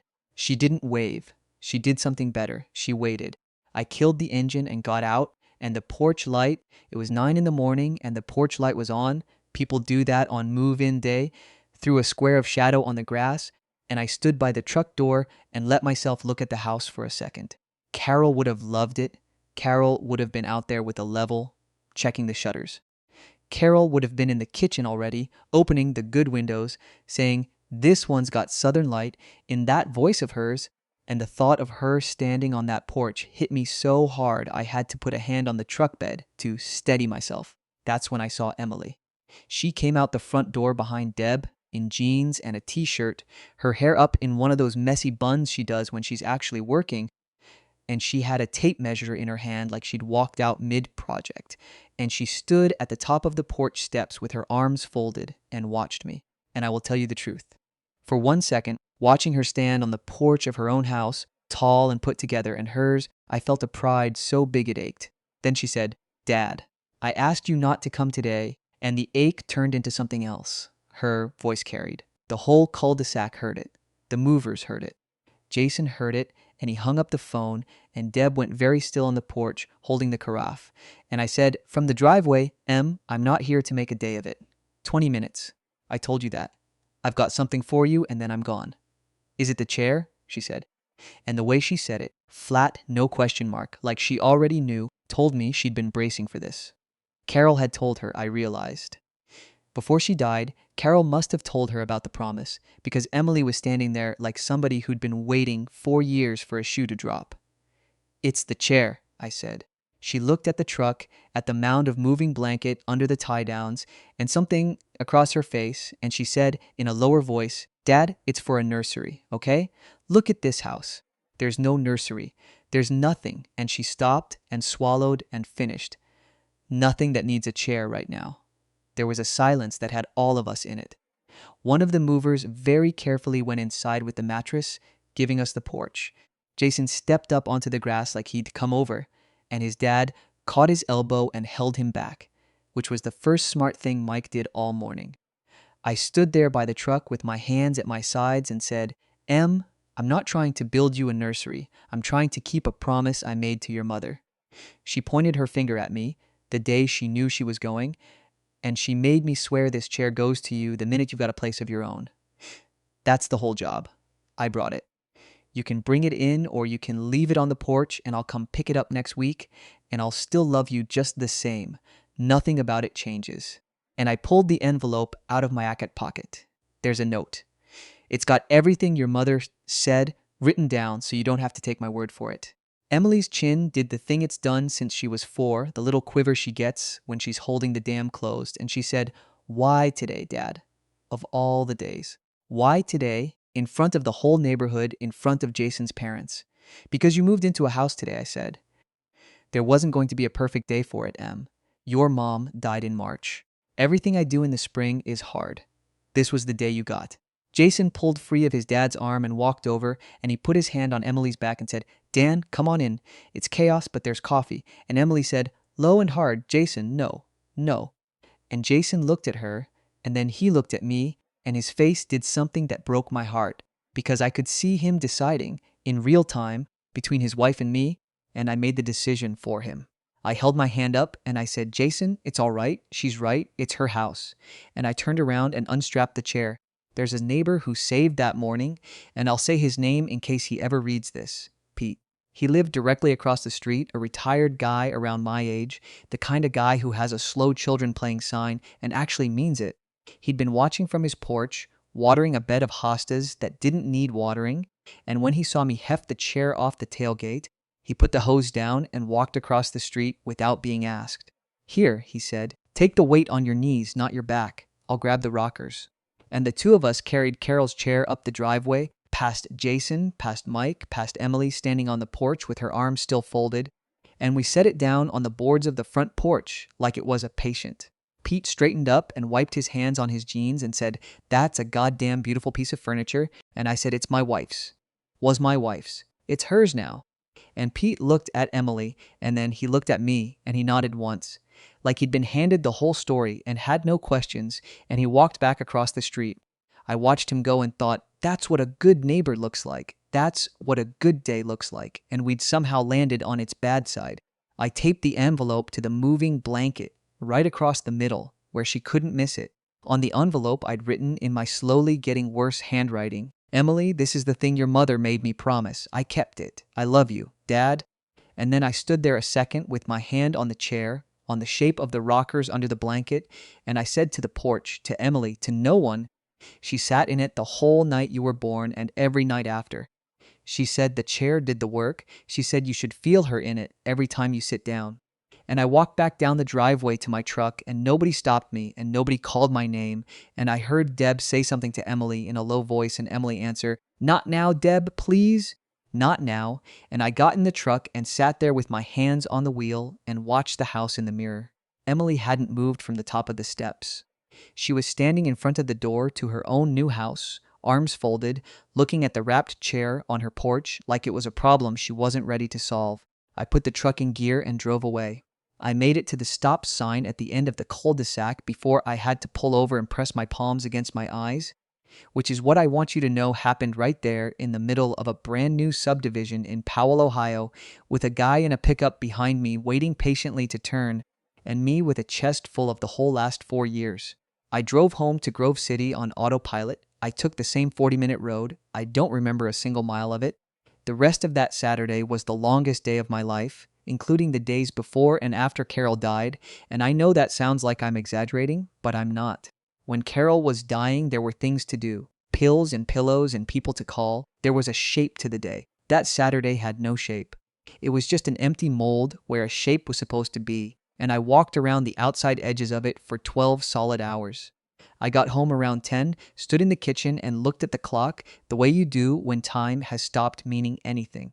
I made coffee even though I'd already had 2 cups, because making coffee is a thing my hands know how to do, and I sat at the kitchen table with Carol's blue mug, the chipped one, and tried to read the paper, and I couldn't, so I just sat there and watched the sun move across the counter, an inch at a time, like it had all the time in the world, which it did, and which I absolutely did not. I want to be honest about what I felt, because I think it's the part that matters, and it isn't what the movies would tell you. I didn't feel angry at Emily. My chest was not full of fury. It was full of the dead weight of knowing I had a daughter I loved more than I understood, that I'd driven 40 minutes to her house and she'd stood on her own porch and told me not today, that I'd gotten to see her at least, which was more than most Saturdays gave me, and that I'd kept my promise, which was the only promise I had left that involved Carol. Both of those things were true, and neither of them felt like winning. Around noon, I made a sandwich, ate half of it, and threw the rest away for the dog, forgetting for the 4th time that we don't have a dog. Carol and I had a golden retriever named Maggie who died the year before Carol did, and honestly I think losing Maggie's first was part of what made losing Carol survivable, which is a terrible thing to think, and I've thought it a lot. There's something about your whole house emptying out in stages. You get practice. Now the house was just me and the clock and the blue mug. Nancy called at about 8:30 that night. She'd gone to her sister's in Cleveland for the weekend, on purpose, and she'd told me she was doing it on purpose, which I think is the most Nancy thing ever said out loud. You need to be able to be a mess this weekend without me in the room, and I need to not love you through it, because that changes the shape of it. So I'm going to Cleveland and I'll check on you at dinner time. She asked how it went, and I said it went, and she said Dan. And I said she didn't let me in, Nance. She stood on her porch and she didn't let me in. The chair's out there. I left it with the note. I didn't get to see the inside of her house. Nancy was quiet for a second.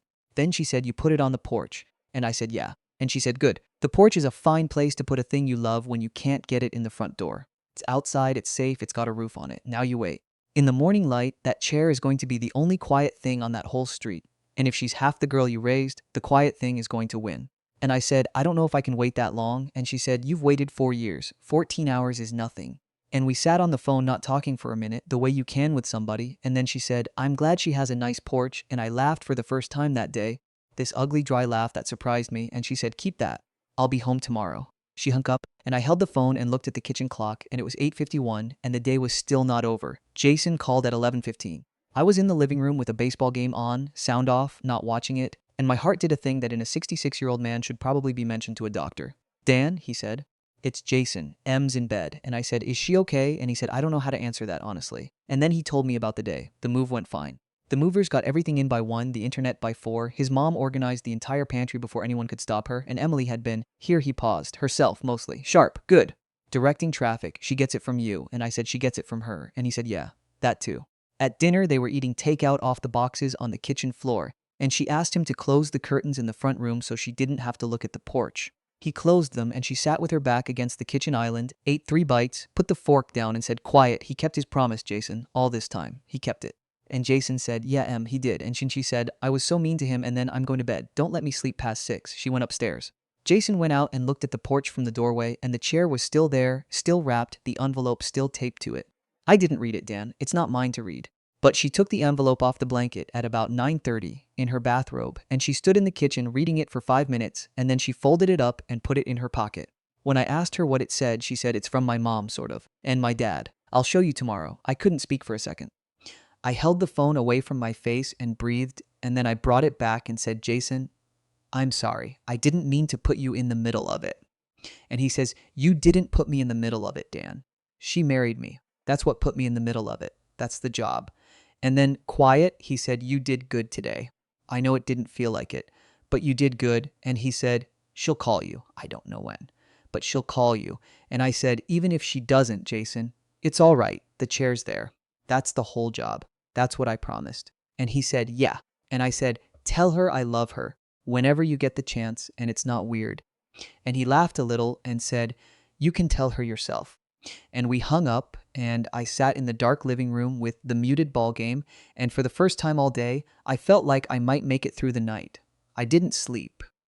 I lay in bed with the window open, and the sound of the wind in the maples, which is a sound Carol used to say, was the sound of the house breathing, and I listened to it and went through the note I'd written, word by word, and what Emily would make of it in the morning. Just before 1, I got up and went out to the garage without turning on the light, and I stood in the dark where the chair had lived for 4 years, under the workbench with the moving blanket gone. There was a curl of cane on the concrete floor, a piece of the chair's seat that had worked itself loose on the drive down from Zanesville back in the 80s, and I picked it up and stood there holding it, thinking about Carol's finger jabbing at me, and her voice saying, don't you let it sit in a garage and collect dust. And I thought, it didn't, Carol. It didn't. It's on her porch. I did what you said. And I'm so tired, and I miss you, and I don't know how I'm supposed to keep doing the rest of this alone. I went back to bed at 1, set my phone on the nightstand where I could see it, and watched the numbers until they went blurry. Somewhere in there, I fell asleep. The phone rang at 7:02 the next morning, and I was awake to hear it, because I'd been awake since about 5, watching the ceiling get light, going over the note again. It was Emily's name on the screen, with that old picture of her at Carol's hospital bedside holding up her nursing license, both of them grinning like idiots. I picked it up on the second ring and said, Em? And she said, Dad? And that one word had a crack all the way through it, the same crack I'd heard at the graves 4 years ago, and I sat bolt upright in bed. I'm here, honey, I said. What's wrong? What is it? Nothing's wrong, she said, and her voice was shaking hard enough that I could hear it through the phone, that telltale shake you get when you've been crying a long time and you think you're done and then you're not. Nothing's wrong. Everything's wrong. I don't know. Dad, I sat in her chair. A car went by in her neighborhood. I could hear it and the birds and her breathing. She said, on the porch. I've been sitting out here since 6. The sun came up on it. I just sat down in it, and she stopped and took this huge shaky breath and said, I found the blanket, Dad. Under the straps, there was a blanket, and I unwrapped it, and her smell came out of it. After 4 years. Her smell. Dad, how is that possible? She's been gone 4 years, and it smells exactly like her. I closed my eyes. I knew a blanket she meant. I'd folded it under the top strap at 4 in the morning, before I strapped the chair down. The pink knitted thing with the raggedy edge, the one Carol made in the summer of 1998 in the apartment above the pizza place, 1 row a night with her feet up, complaining it was going to come out too small, that she'd failed math and couldn't count stitches. It had come out too big, and she'd wrapped our brand new daughter in it anyway, and told her, "I'll never get the math right, baby, but I'll always get you right." Emily slept in that blanket every night of her first 2 years, and then it lived in the cedar chest in the hall, and when Carol got sick, she'd asked me to take it out and put it on the bed just to have it, and it was there in the room with her the morning she went. I'd put it under the strap without even thinking, or maybe with everything I was thinking, and I'd gotten 40 minutes up 270 before I remembered and had to pull into a gas station and sit there with my head on the wheel. "That was her baby blanket," I said. "She made it when she was pregnant with you." 8 months along, sitting in that very chair, 1 row a night, saying it was going to be too small. Emily made a sound that was half laugh, half sob. "It was too big," she said. "You guys used to tell me that." It was too big, and she wrapped me up in it anyway, and I slept in it until I was 2, and I screamed when you made me give it up. I said, "You hid it under your bed for 6 months, and your mother found it looking for a library book, and we all pretended to be surprised." And Emily laughed, this big wet laugh, and then she was crying again. She said, "I read your note, Dad. I read it at 9 o'clock last night in the kitchen, standing in my own kitchen, and I read it like 3 times, and I couldn't." And she stopped and said, "I was so mean to you, Dad. I've been so mean to you for so long. And you kept her chair in your garage for 4 years, and you drove it to my house the first day I had a house, and I stood on the porch like a child and told you to go away in front of everybody. And I don't know why I did it. I think I was afraid that if I let you bring her in, I'd have to let you in. And if I let you in, I'd have to let that woman in. And if I let that woman in, it meant," and her voice broke again, and she said it meant Mom was really over. "And she's not over, Dad. She's never going to be over. She's sitting in the same chair with me right now, and she will not be over, ever." And I said, "Quiet. She's not over, Em. She never gets over. And nobody ever asked you to put her away." I said, "Your mother didn't give me permission to live, honey. I took it because I had to, and because she'd have been furious if I hadn't. Your mother was the least jealous woman alive, and she'd have wanted me to have somebody. And I want you to hear me say this and not hate me for it. Nancy is not your mother's replacement. There is no replacement for your mother. There's a hole in the shape of her, and there always will be, and Nancy never once tried to fill it. She knows the hole. She has her own. We just stand next to each other and hold our holes up and look at them together. That's all it is, and it's enough." Emily was quiet for a minute. I could hear her breathing, and the birds, and the creak of the chair. That particular creak, the one I'd know anywhere, the one that's been in my house for 20 years and in my heart longer than that. And she said, "The chair did the work," and my breath caught, because those were her mother's exact words. Mom used to say that. All those nights. She'd tell me the chair did the work. And I said, "She told me the same thing the night before she died." And Emily said, "Dad, it's true. I'm sitting in it right now, on my own porch, in my bathrobe, and the sun's coming up over my own house, and I feel like she's..." And she stopped, and she said, "Will you come back? Right now? Today?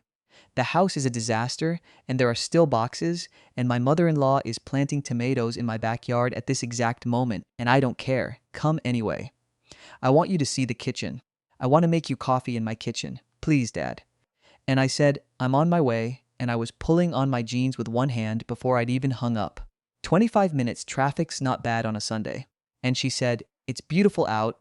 And she said, "Drive safe, Dad." And she said, in this little voice so small and so much like the girl who used to hide under that blanket, "I love you. I love you, Dad. I'm sorry. I'm so sorry." And I said, "I love you too, Button." Her old nickname, it just came out of me. And I said, "Nothing to be sorry for, Em. You get to be sad. You get to be mad. It's a big load you've been carrying. I carried mine in the truck." And she laughed, that same wet laugh, and said, "You're such a dad." And I said, "You're such a daughter. See you in 25. And I hung up and stood there in my bedroom in the house in Grove City with the phone in my hand, and I let myself feel it for maybe 30 seconds, that balloon in the chest, and then I grabbed my keys.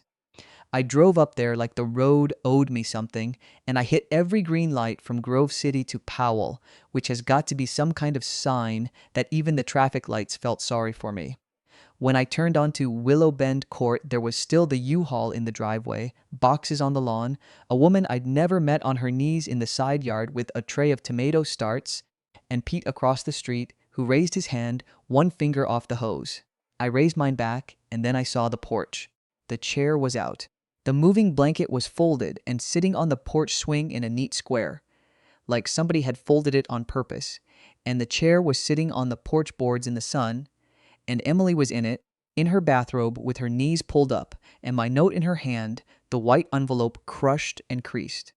When she saw my truck, she got up, and the chair creaked, and she came down the steps, and I was out of the truck, and I don't remember crossing the grass. I just remember the whole porch light of it, and she hit me like she used to when she was 8, full body, arms around my neck, and she pressed her face into my shoulder and cried the way she cried at her mother's gravestone, the kind of crying that comes from someplace underneath.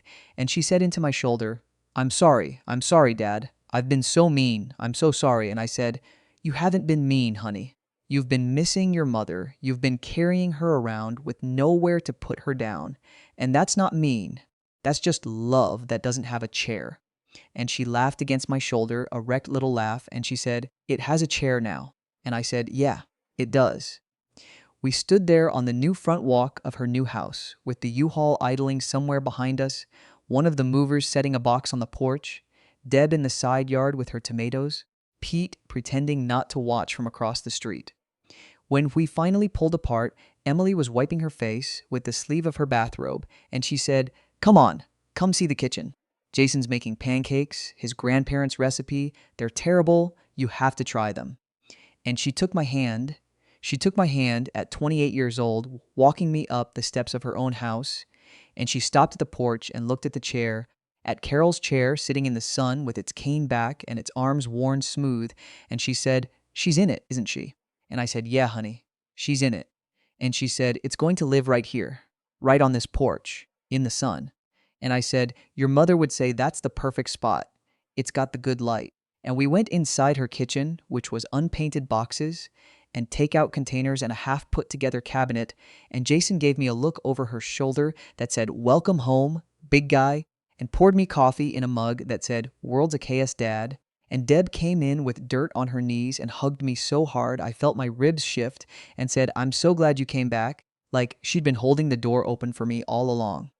And I stood there in my daughter's kitchen with a bad mug and a worse pancake and a chest full of everything, and I thought about Carol, how she would have howled laughing at this exact scene, how she'd have been the one organizing the pantry and bossing the movers and making everybody fall in love with her in 45 minutes flat, the way she did everybody.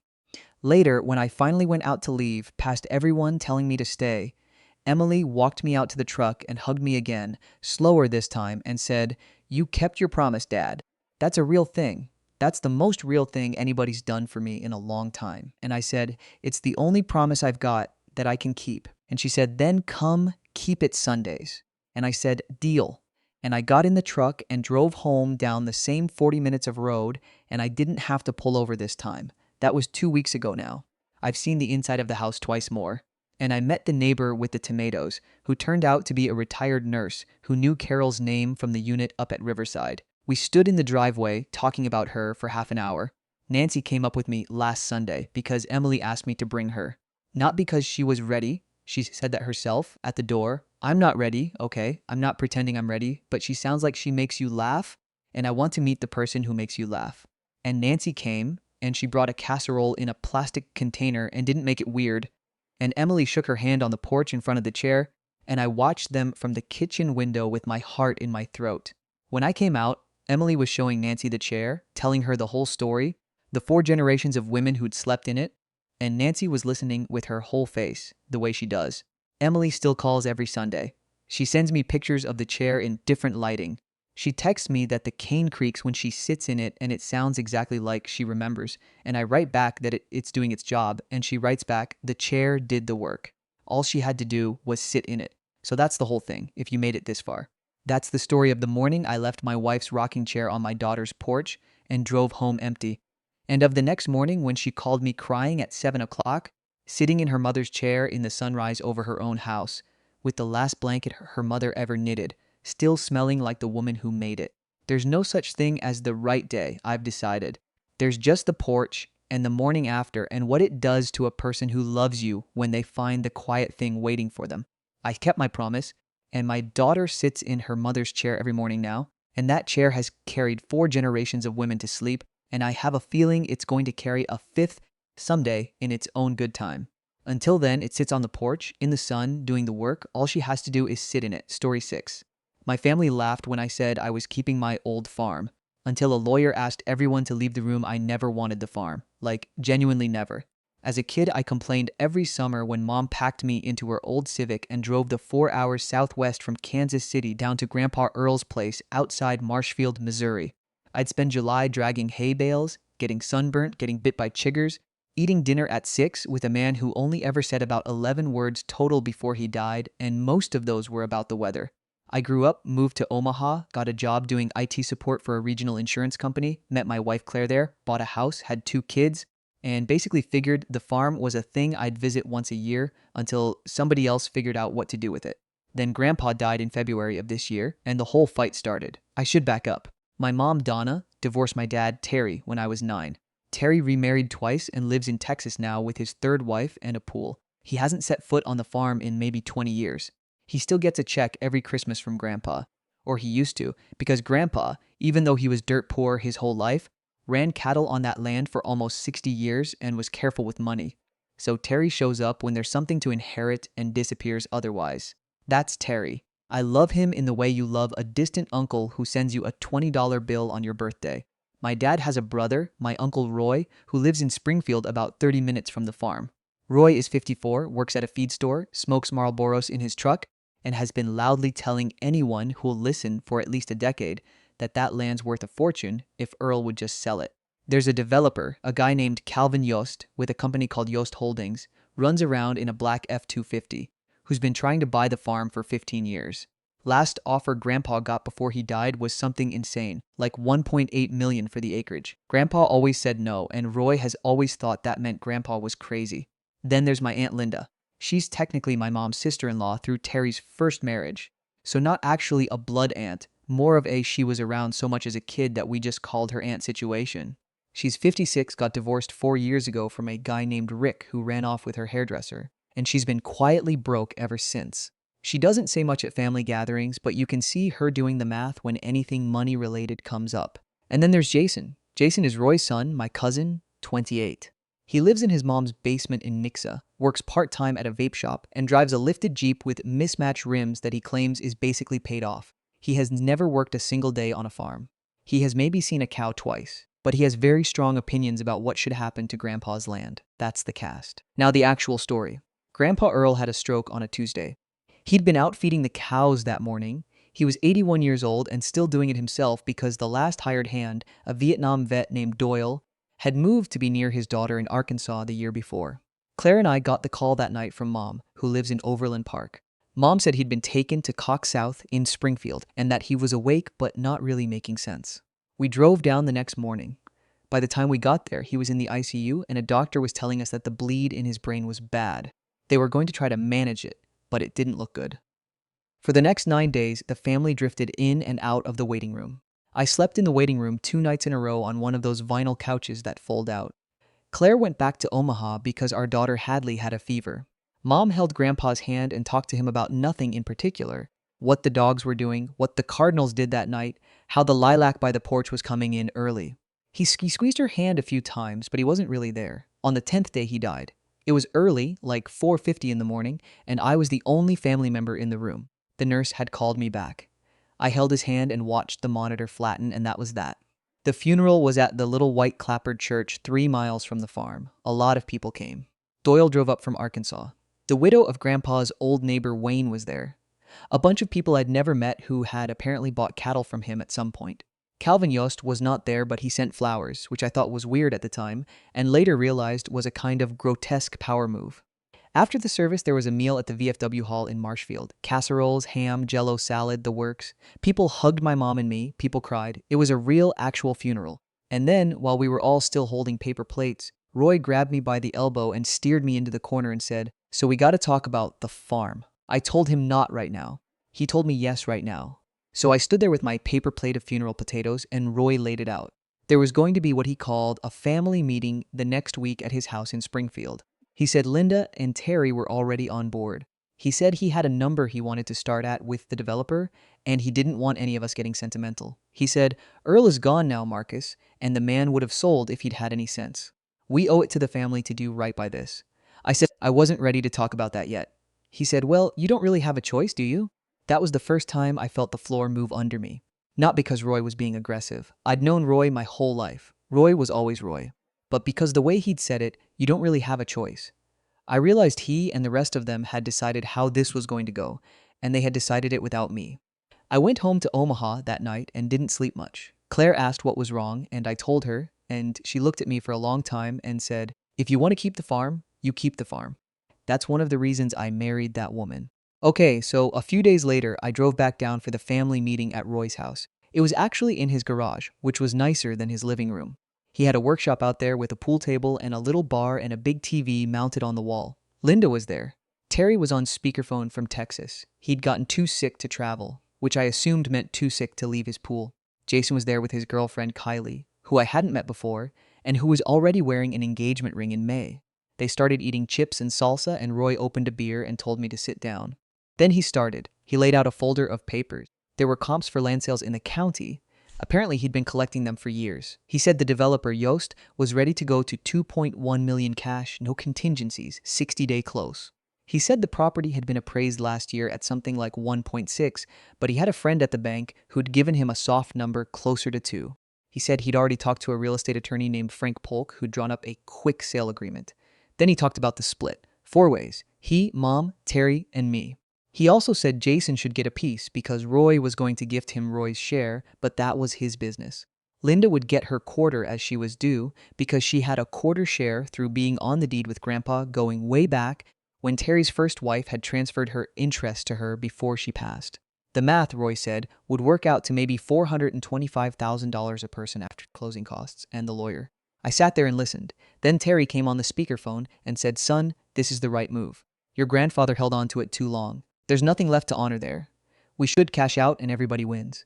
Linda nodded. Jason was scrolling his phone. Kylie was picking at her nails.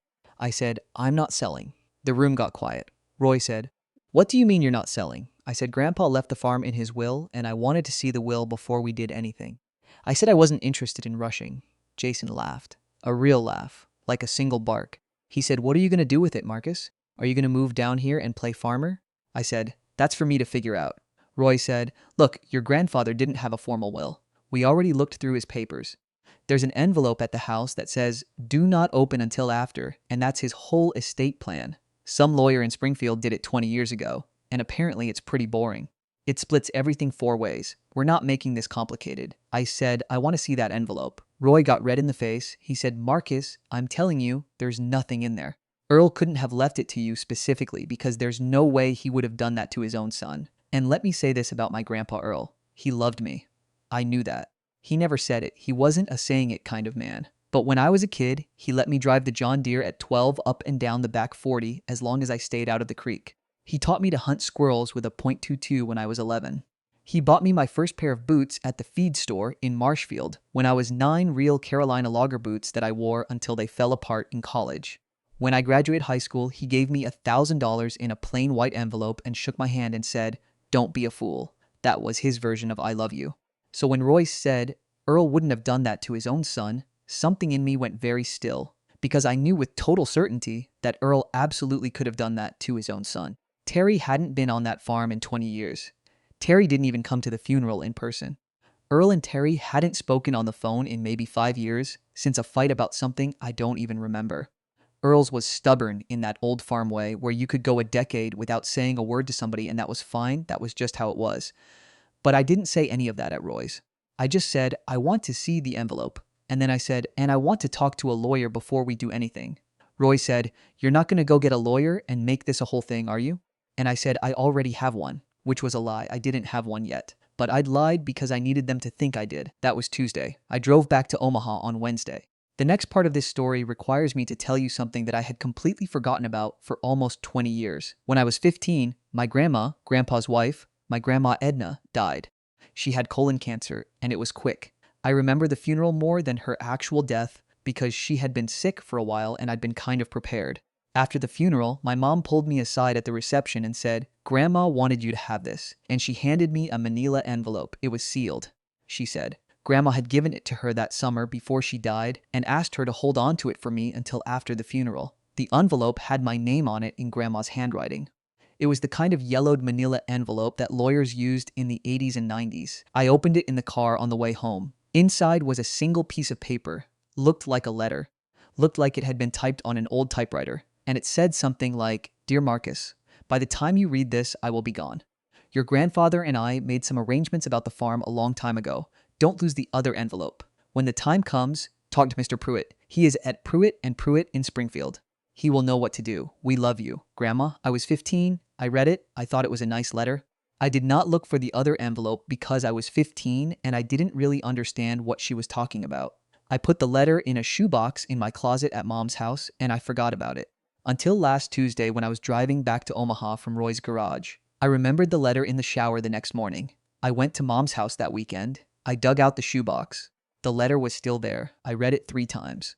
I sat on the floor of Mom's guest bedroom and read it 3 times, and then I called Claire and read it to her over the phone, and Claire said, "Marcus, call Mr. Pruitt," so I did.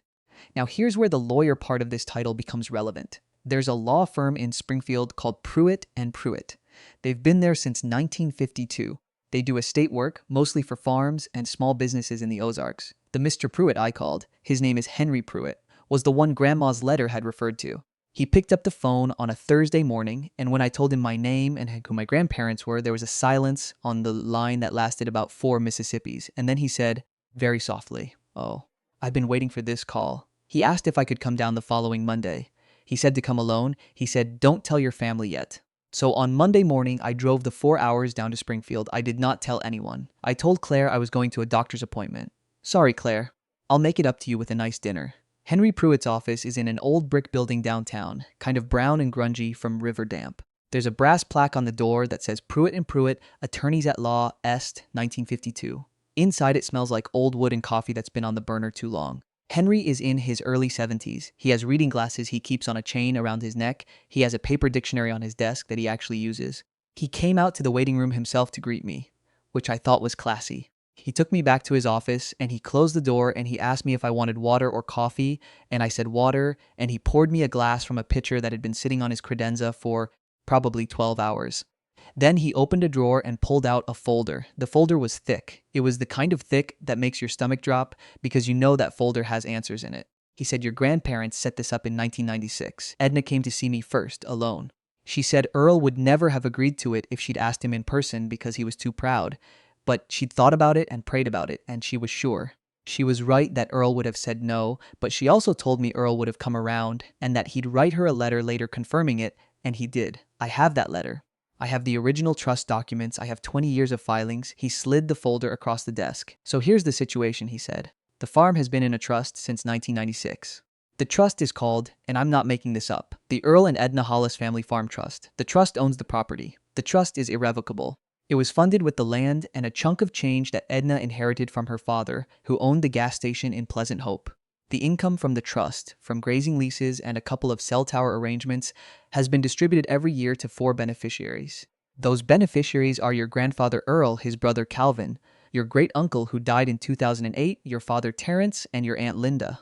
Linda's share came from her marrying into the family and then from her buying out some interest in 1998 after Terry's first wife relinquished hers." He tapped the page. "The principal, however, that's the land itself, was always set to pass to a single remainder beneficiary upon the deaths of the income beneficiaries. That remainder beneficiary is named in paragraph 4 of the original trust. It says, and I'm quoting, 'Upon the death of the last surviving income beneficiary, the corpus of this trust, including all real property and mineral rights appurtenant thereto, shall pass to Marcus Daniel Hollis, son of Donna Hollis, or his lawful descendants, absolutely and in fee simple.'" He looked up at me. In English, he said, "The farm is yours." I sat there. "Your grandfather got a check from the trust every year for the grazing income," he continued. "So did your father. So did Linda. The checks weren't large. Earl got about $11,000 a year. Your father got around 8. Linda got around 4. They were told the trust existed. They were told there was a remainder beneficiary, but they were never told who it was. That was Edna's idea. She said if they knew it was you specifically, your father and his brother would have contested it. So the trust kept you quiet. She made me promise, and I've kept that promise for 30 years, that I would only contact you directly after the last income beneficiary died. I said, my father is still alive. Henry said, yes. I said, Linda is still alive. Henry said, yes. He said, but your grandfather was the primary income beneficiary. He was the one holding the farm together in life. The trust documents have a provision, and this is where it gets complicated, that on the death of the primary income beneficiary, the remaining income beneficiaries have a 90-day window to elect to receive their share of the principal in cash and to terminate their interest in the trust, or to convert their interest into what's called a qualified income interest for life. If they elect cash, the trust pays them out from its other assets. There's a small cash reserve, and the mineral rights are leveraged enough to cover it. If they elect the qualified income interest, they keep getting the annual checks until they die, and then their interest dies with them. He said, what that means is this. It's not your farm today. It's your farm in 90 days unless your father and Linda both elect to cash out. If they cash out, the trust still has the land and you still get it, but you've now got a smaller farm because the cash reserve gets depleted paying them out and the mineral rights encumbrance becomes more serious. I said, and if they decide not to cash out, he said, then the trust continues. They get their checks. You don't get the land yet. You get the land when the last one of them dies. I sat there for a long time. I asked him how the rest of my family didn't know this.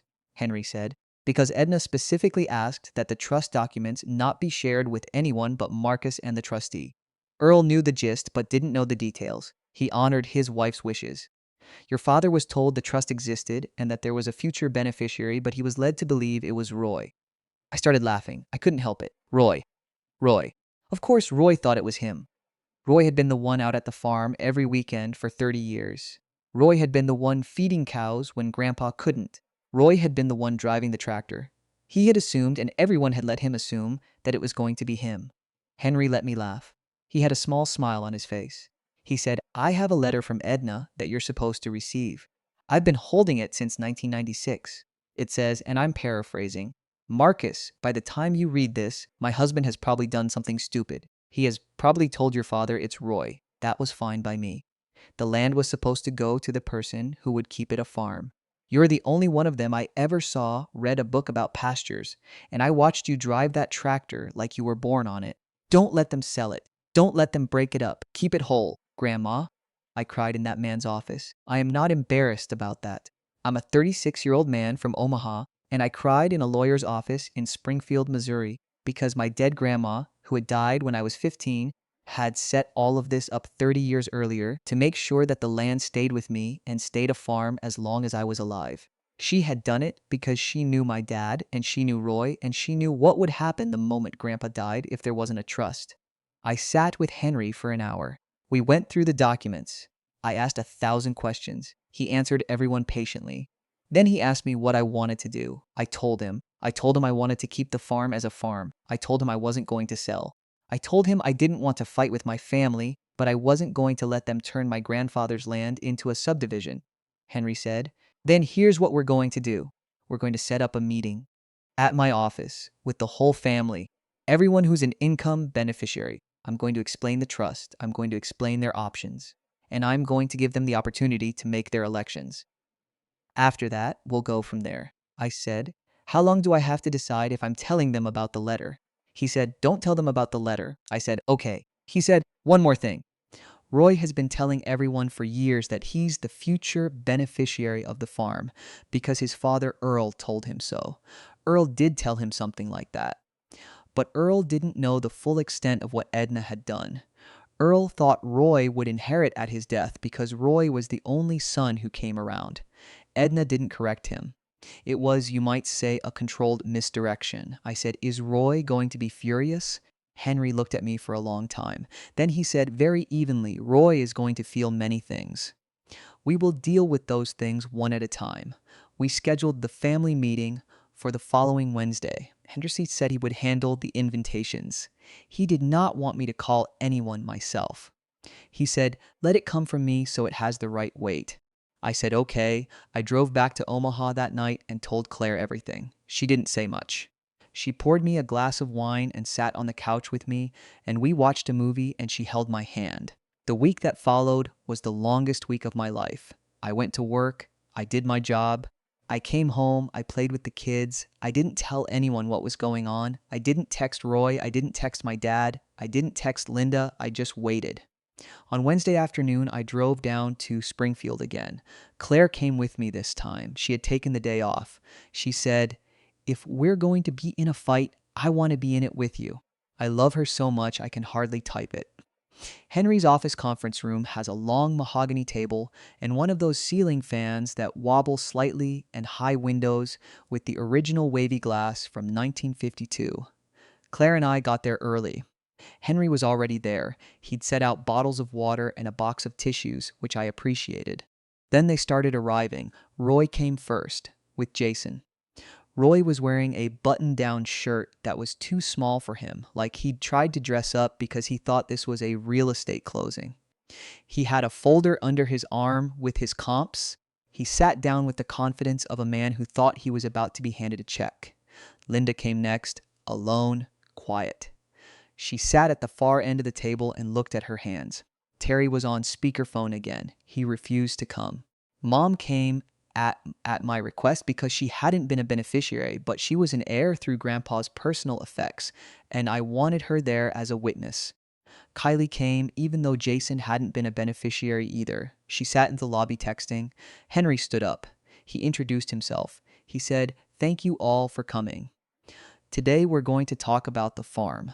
Before we do that, I'm going to ask everyone except Marcus and his wife Claire to step out of the room for a few minutes. There are some documents I need to share with them privately first, and then I'll bring everyone back in." Roy said, "Why does he get to hear it first?" Henry said very calmly, "It's because Marcus is the remainder beneficiary of the trust that holds the property, and I'm required by the terms of the trust to discuss certain matters with him prior to anyone else." The trust documents are clear on this point. You can challenge the trust if you'd like, but you cannot sit in this room while I have that conversation with him. Those are the rules. I did not write them. His grandmother did. Roy looked at me. He said, "What is he talking about?" "Remainder what?" I said. "Henry will explain everything in a few minutes." "Give us the room, Roy." Roy looked at Jason. Jason shrugged. Roy stood up. He said, "Fine, we'll wait in the hall. But I want you to know, Marcus, this whole thing is ridiculous, and after we talk, we're going to do what I said we were going to do." They went out. Linda went out. Terry was quiet on the speakerphone. I think he muted himself. Henry closed the door. He sat down across from me. He opened the trust folder. He walked me through the same information he'd told me the week before. He asked me if I wanted to change anything. I said I didn't. He said, "Then we're going to invite everyone back in, and I'm going to explain the trust to them. Do you want to be in the room when I do?" I said yes. Claire said yes. Mom said yes, but she couldn't stop crying. Henry opened the door and invited everyone back in. Roy came back in with his chest puffed out. He sat down. He put his hands on the table like a man ready to negotiate. Henry said, "Okay, I want to walk everyone through the documents that govern the farm. These documents have been in place since 1996. I'm going to pass copies around. I'll give everyone a few minutes to read along, and then I'm going to answer questions. Please hold your questions until I've finished. This will take about 15 minutes." He started passing out folders. He walked them through the trust. He talked about the income beneficiaries. He talked about the principal. He talked about the 1996 funding. He talked about the cell tower lease and the grazing leases. He talked about the mineral rights, which I had not known about. Apparently, Grandpa had been paid a small royalty every year since the early 2000s because there was a horizontal drilling unit under part of the property, and that money had gone into the trust, not to Earl personally. He walked them through the qualified income interest provision. He walked them through the 90-day election window. Then he got to paragraph 4. He read it aloud. "Upon the death of the last surviving income beneficiary, the corpus of this trust, including all real property and mineral rights appurtenant thereto, shall pass to Marcus Daniel Hollis, son of Donna Hollis, or his lawful descendants, absolutely and in fee simple." He looked up. The remainder beneficiary of this trust is Marcus Hollis. Upon the death of the last income beneficiary, the farm, all of it in its entirety, passes to Marcus in fee simple, free of any encumbrance from this trust. Roy said, "What?" Henry said, "The farm passes to Marcus." Roy said, "That's not possible." Henry said, "It is in the trust documents." Roy said, "Where is Earl's signature? Did Earl sign this?" Henry said, "Earl signed this on January 14th, 1997, in this office in front of me. I have the original signature. I have the contemporaneous notes from the meeting." Earl and his wife Edna came in together on January 14th, 1997, and they amended the original trust to finalize Marcus as the remainder beneficiary. Earl knew what Edna had done. Earl agreed. Earl signed. I watched him do it. That was 27 years ago. Roy was very quiet for a long moment. Then he said very softly, "Earl never told me that."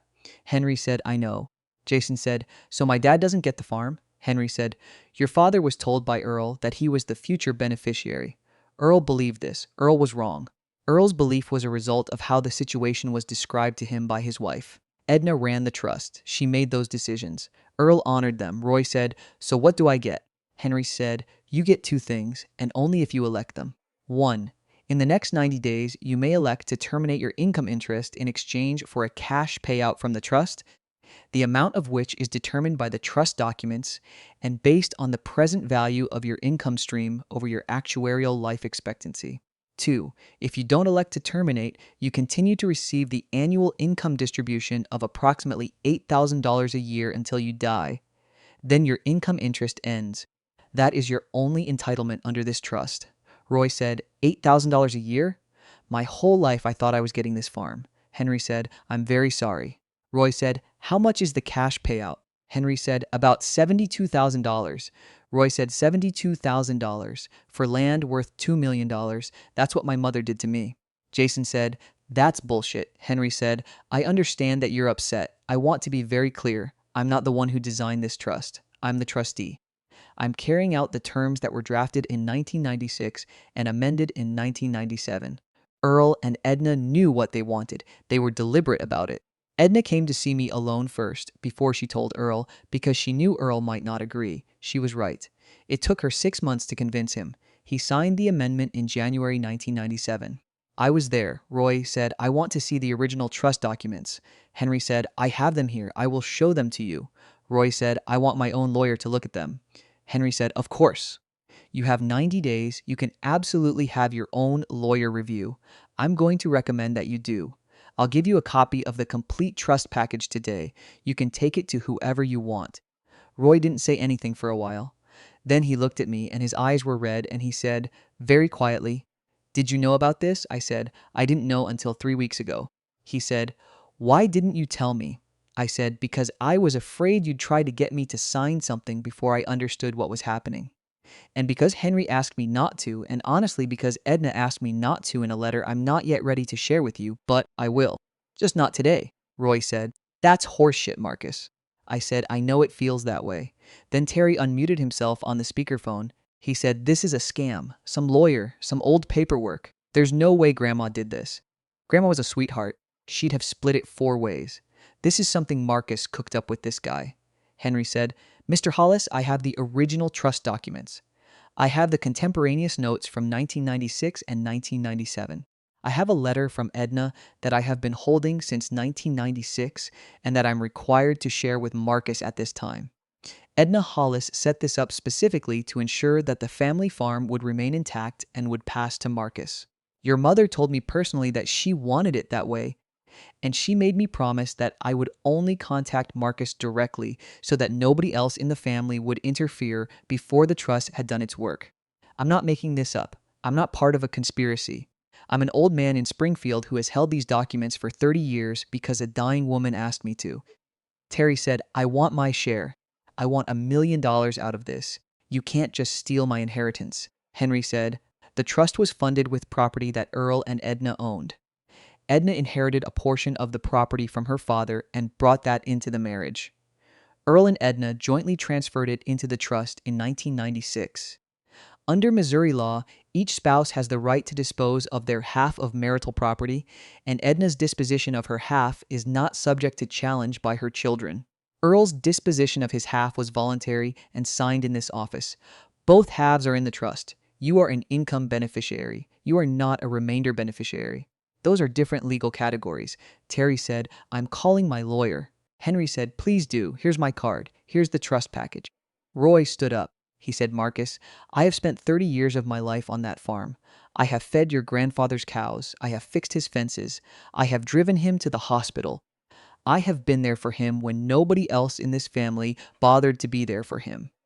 And you're going to sit here and tell me that your grandma cut me out for you, the kid who hasn't been on the place in 15 years? I said, Roy, I'm not cutting you out. The trust is what it is. Grandma set it up. Grandpa agreed to it. I didn't even know it existed until 3 weeks ago. If I had known, I would have told you sooner. But I didn't know. I just found out. Roy said, get out of my face. I said, Roy, I said, get out of my face. Claire stood up. She put her hand gently on my shoulder. She said, Marcus, let's go. We left. We left Henry to finish the conversation. We left Mom there as a witness. We drove back to Omaha that night. It has now been about 6 weeks since that meeting. A lot has happened. Roy hired a lawyer. That lawyer fought with Henry for about 3 weeks. Roy's lawyer tried to argue that Edna had exerted undue influence over Earl. Roy's lawyer tried to argue that Earl lacked capacity. Roy's lawyer tried to argue that the trust was self-settled and could be undone. Every one of those arguments failed because the trust was properly drafted, properly signed, properly witnessed, and properly funded. Henry had done his job in 1996 like he was the best estate attorney in the Ozarks, which he is. Roy's lawyer eventually sent a letter saying that Roy would not contest the trust further because the documentation appears to be unimpeachable, which is lawyer, for we can't win this. Terry called me 3 times in the first week after the meeting. Each call got uglier than the last. He said I'd stolen his inheritance. He said I was a snake. He said my grandma had been a manipulative old witch and that I had been in on it the whole time. He said he was going to take this to the courts and break it. I told him he was welcome to, and that I would let Henry handle it. The last call I had with him, he said, You're dead to me, Marcus. You and your kids. You're all dead to me. And he hung up. Linda sent me a 2-line email. She said, Marcus, I understand. I'm not going to contest. I'm going to elect the cash. Please tell Henry to send me the paperwork. And tell my mom I'm sorry I won't be at the farm anymore. Thank you. Linda elected the cash. She got her $72,000. She sent me a thank you card with a picture of her cat. I framed the card. I don't know why. It just felt like the thing to do. Roy elected the income interest. He's still getting his $8,000 a year. He's still coming out to the farm on weekends. Supposedly, although I have to be honest that I've been down there 4 times since the meeting and he's only come once, and that one time he wouldn't speak to me. Jason has not spoken to me at all. Kylie unfollowed me on Instagram. Mom checks on me once a week. She cries a little every time. She says she's sorry that Grandma set this up. She says she wishes it had been different. I tell her it was Grandma's call, not mine, and that I love her. I drove down to the farm a week ago with Claire and the kids. Hadley is 9 now, and our son Theo is 6. We spent a weekend. Theo fell in the creek. Hadley named every cow on the property. Claire walked the back 40 with me at dusk, and we stood looking out over the pasture that my great-grandfather had cleared in 1947, and that my grandfather had terraced by hand in 1963, and that my grandma had made sure would stay whole for me and my kids.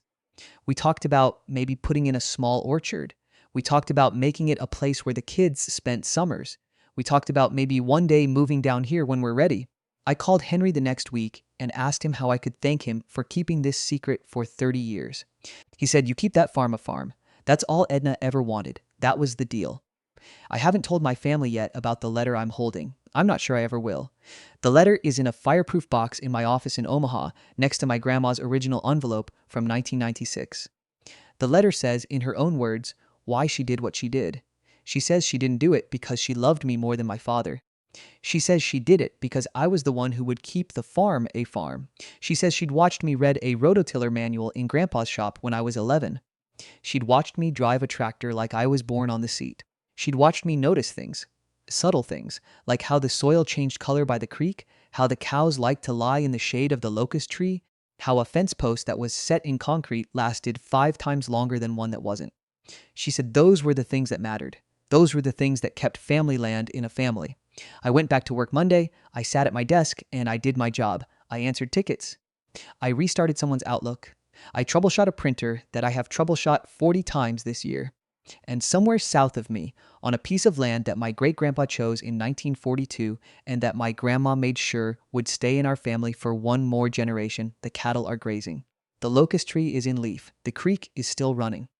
The fences my great grandpa built are still up because Roy has continued to fix them, even after what happened. Because Roy can't help but take care of that farm even when he's furious about it. The mineral rights are still producing, the cell tower is still paying. I'm Marcus, I'm 36. I work in IT in Omaha. I have a wife, 2 kids, a mortgage, a car payment, and a 220-acre farm in southwest Missouri that my grandma left me when I was 15 and that I'm going to keep a farm for as long as I'm alive.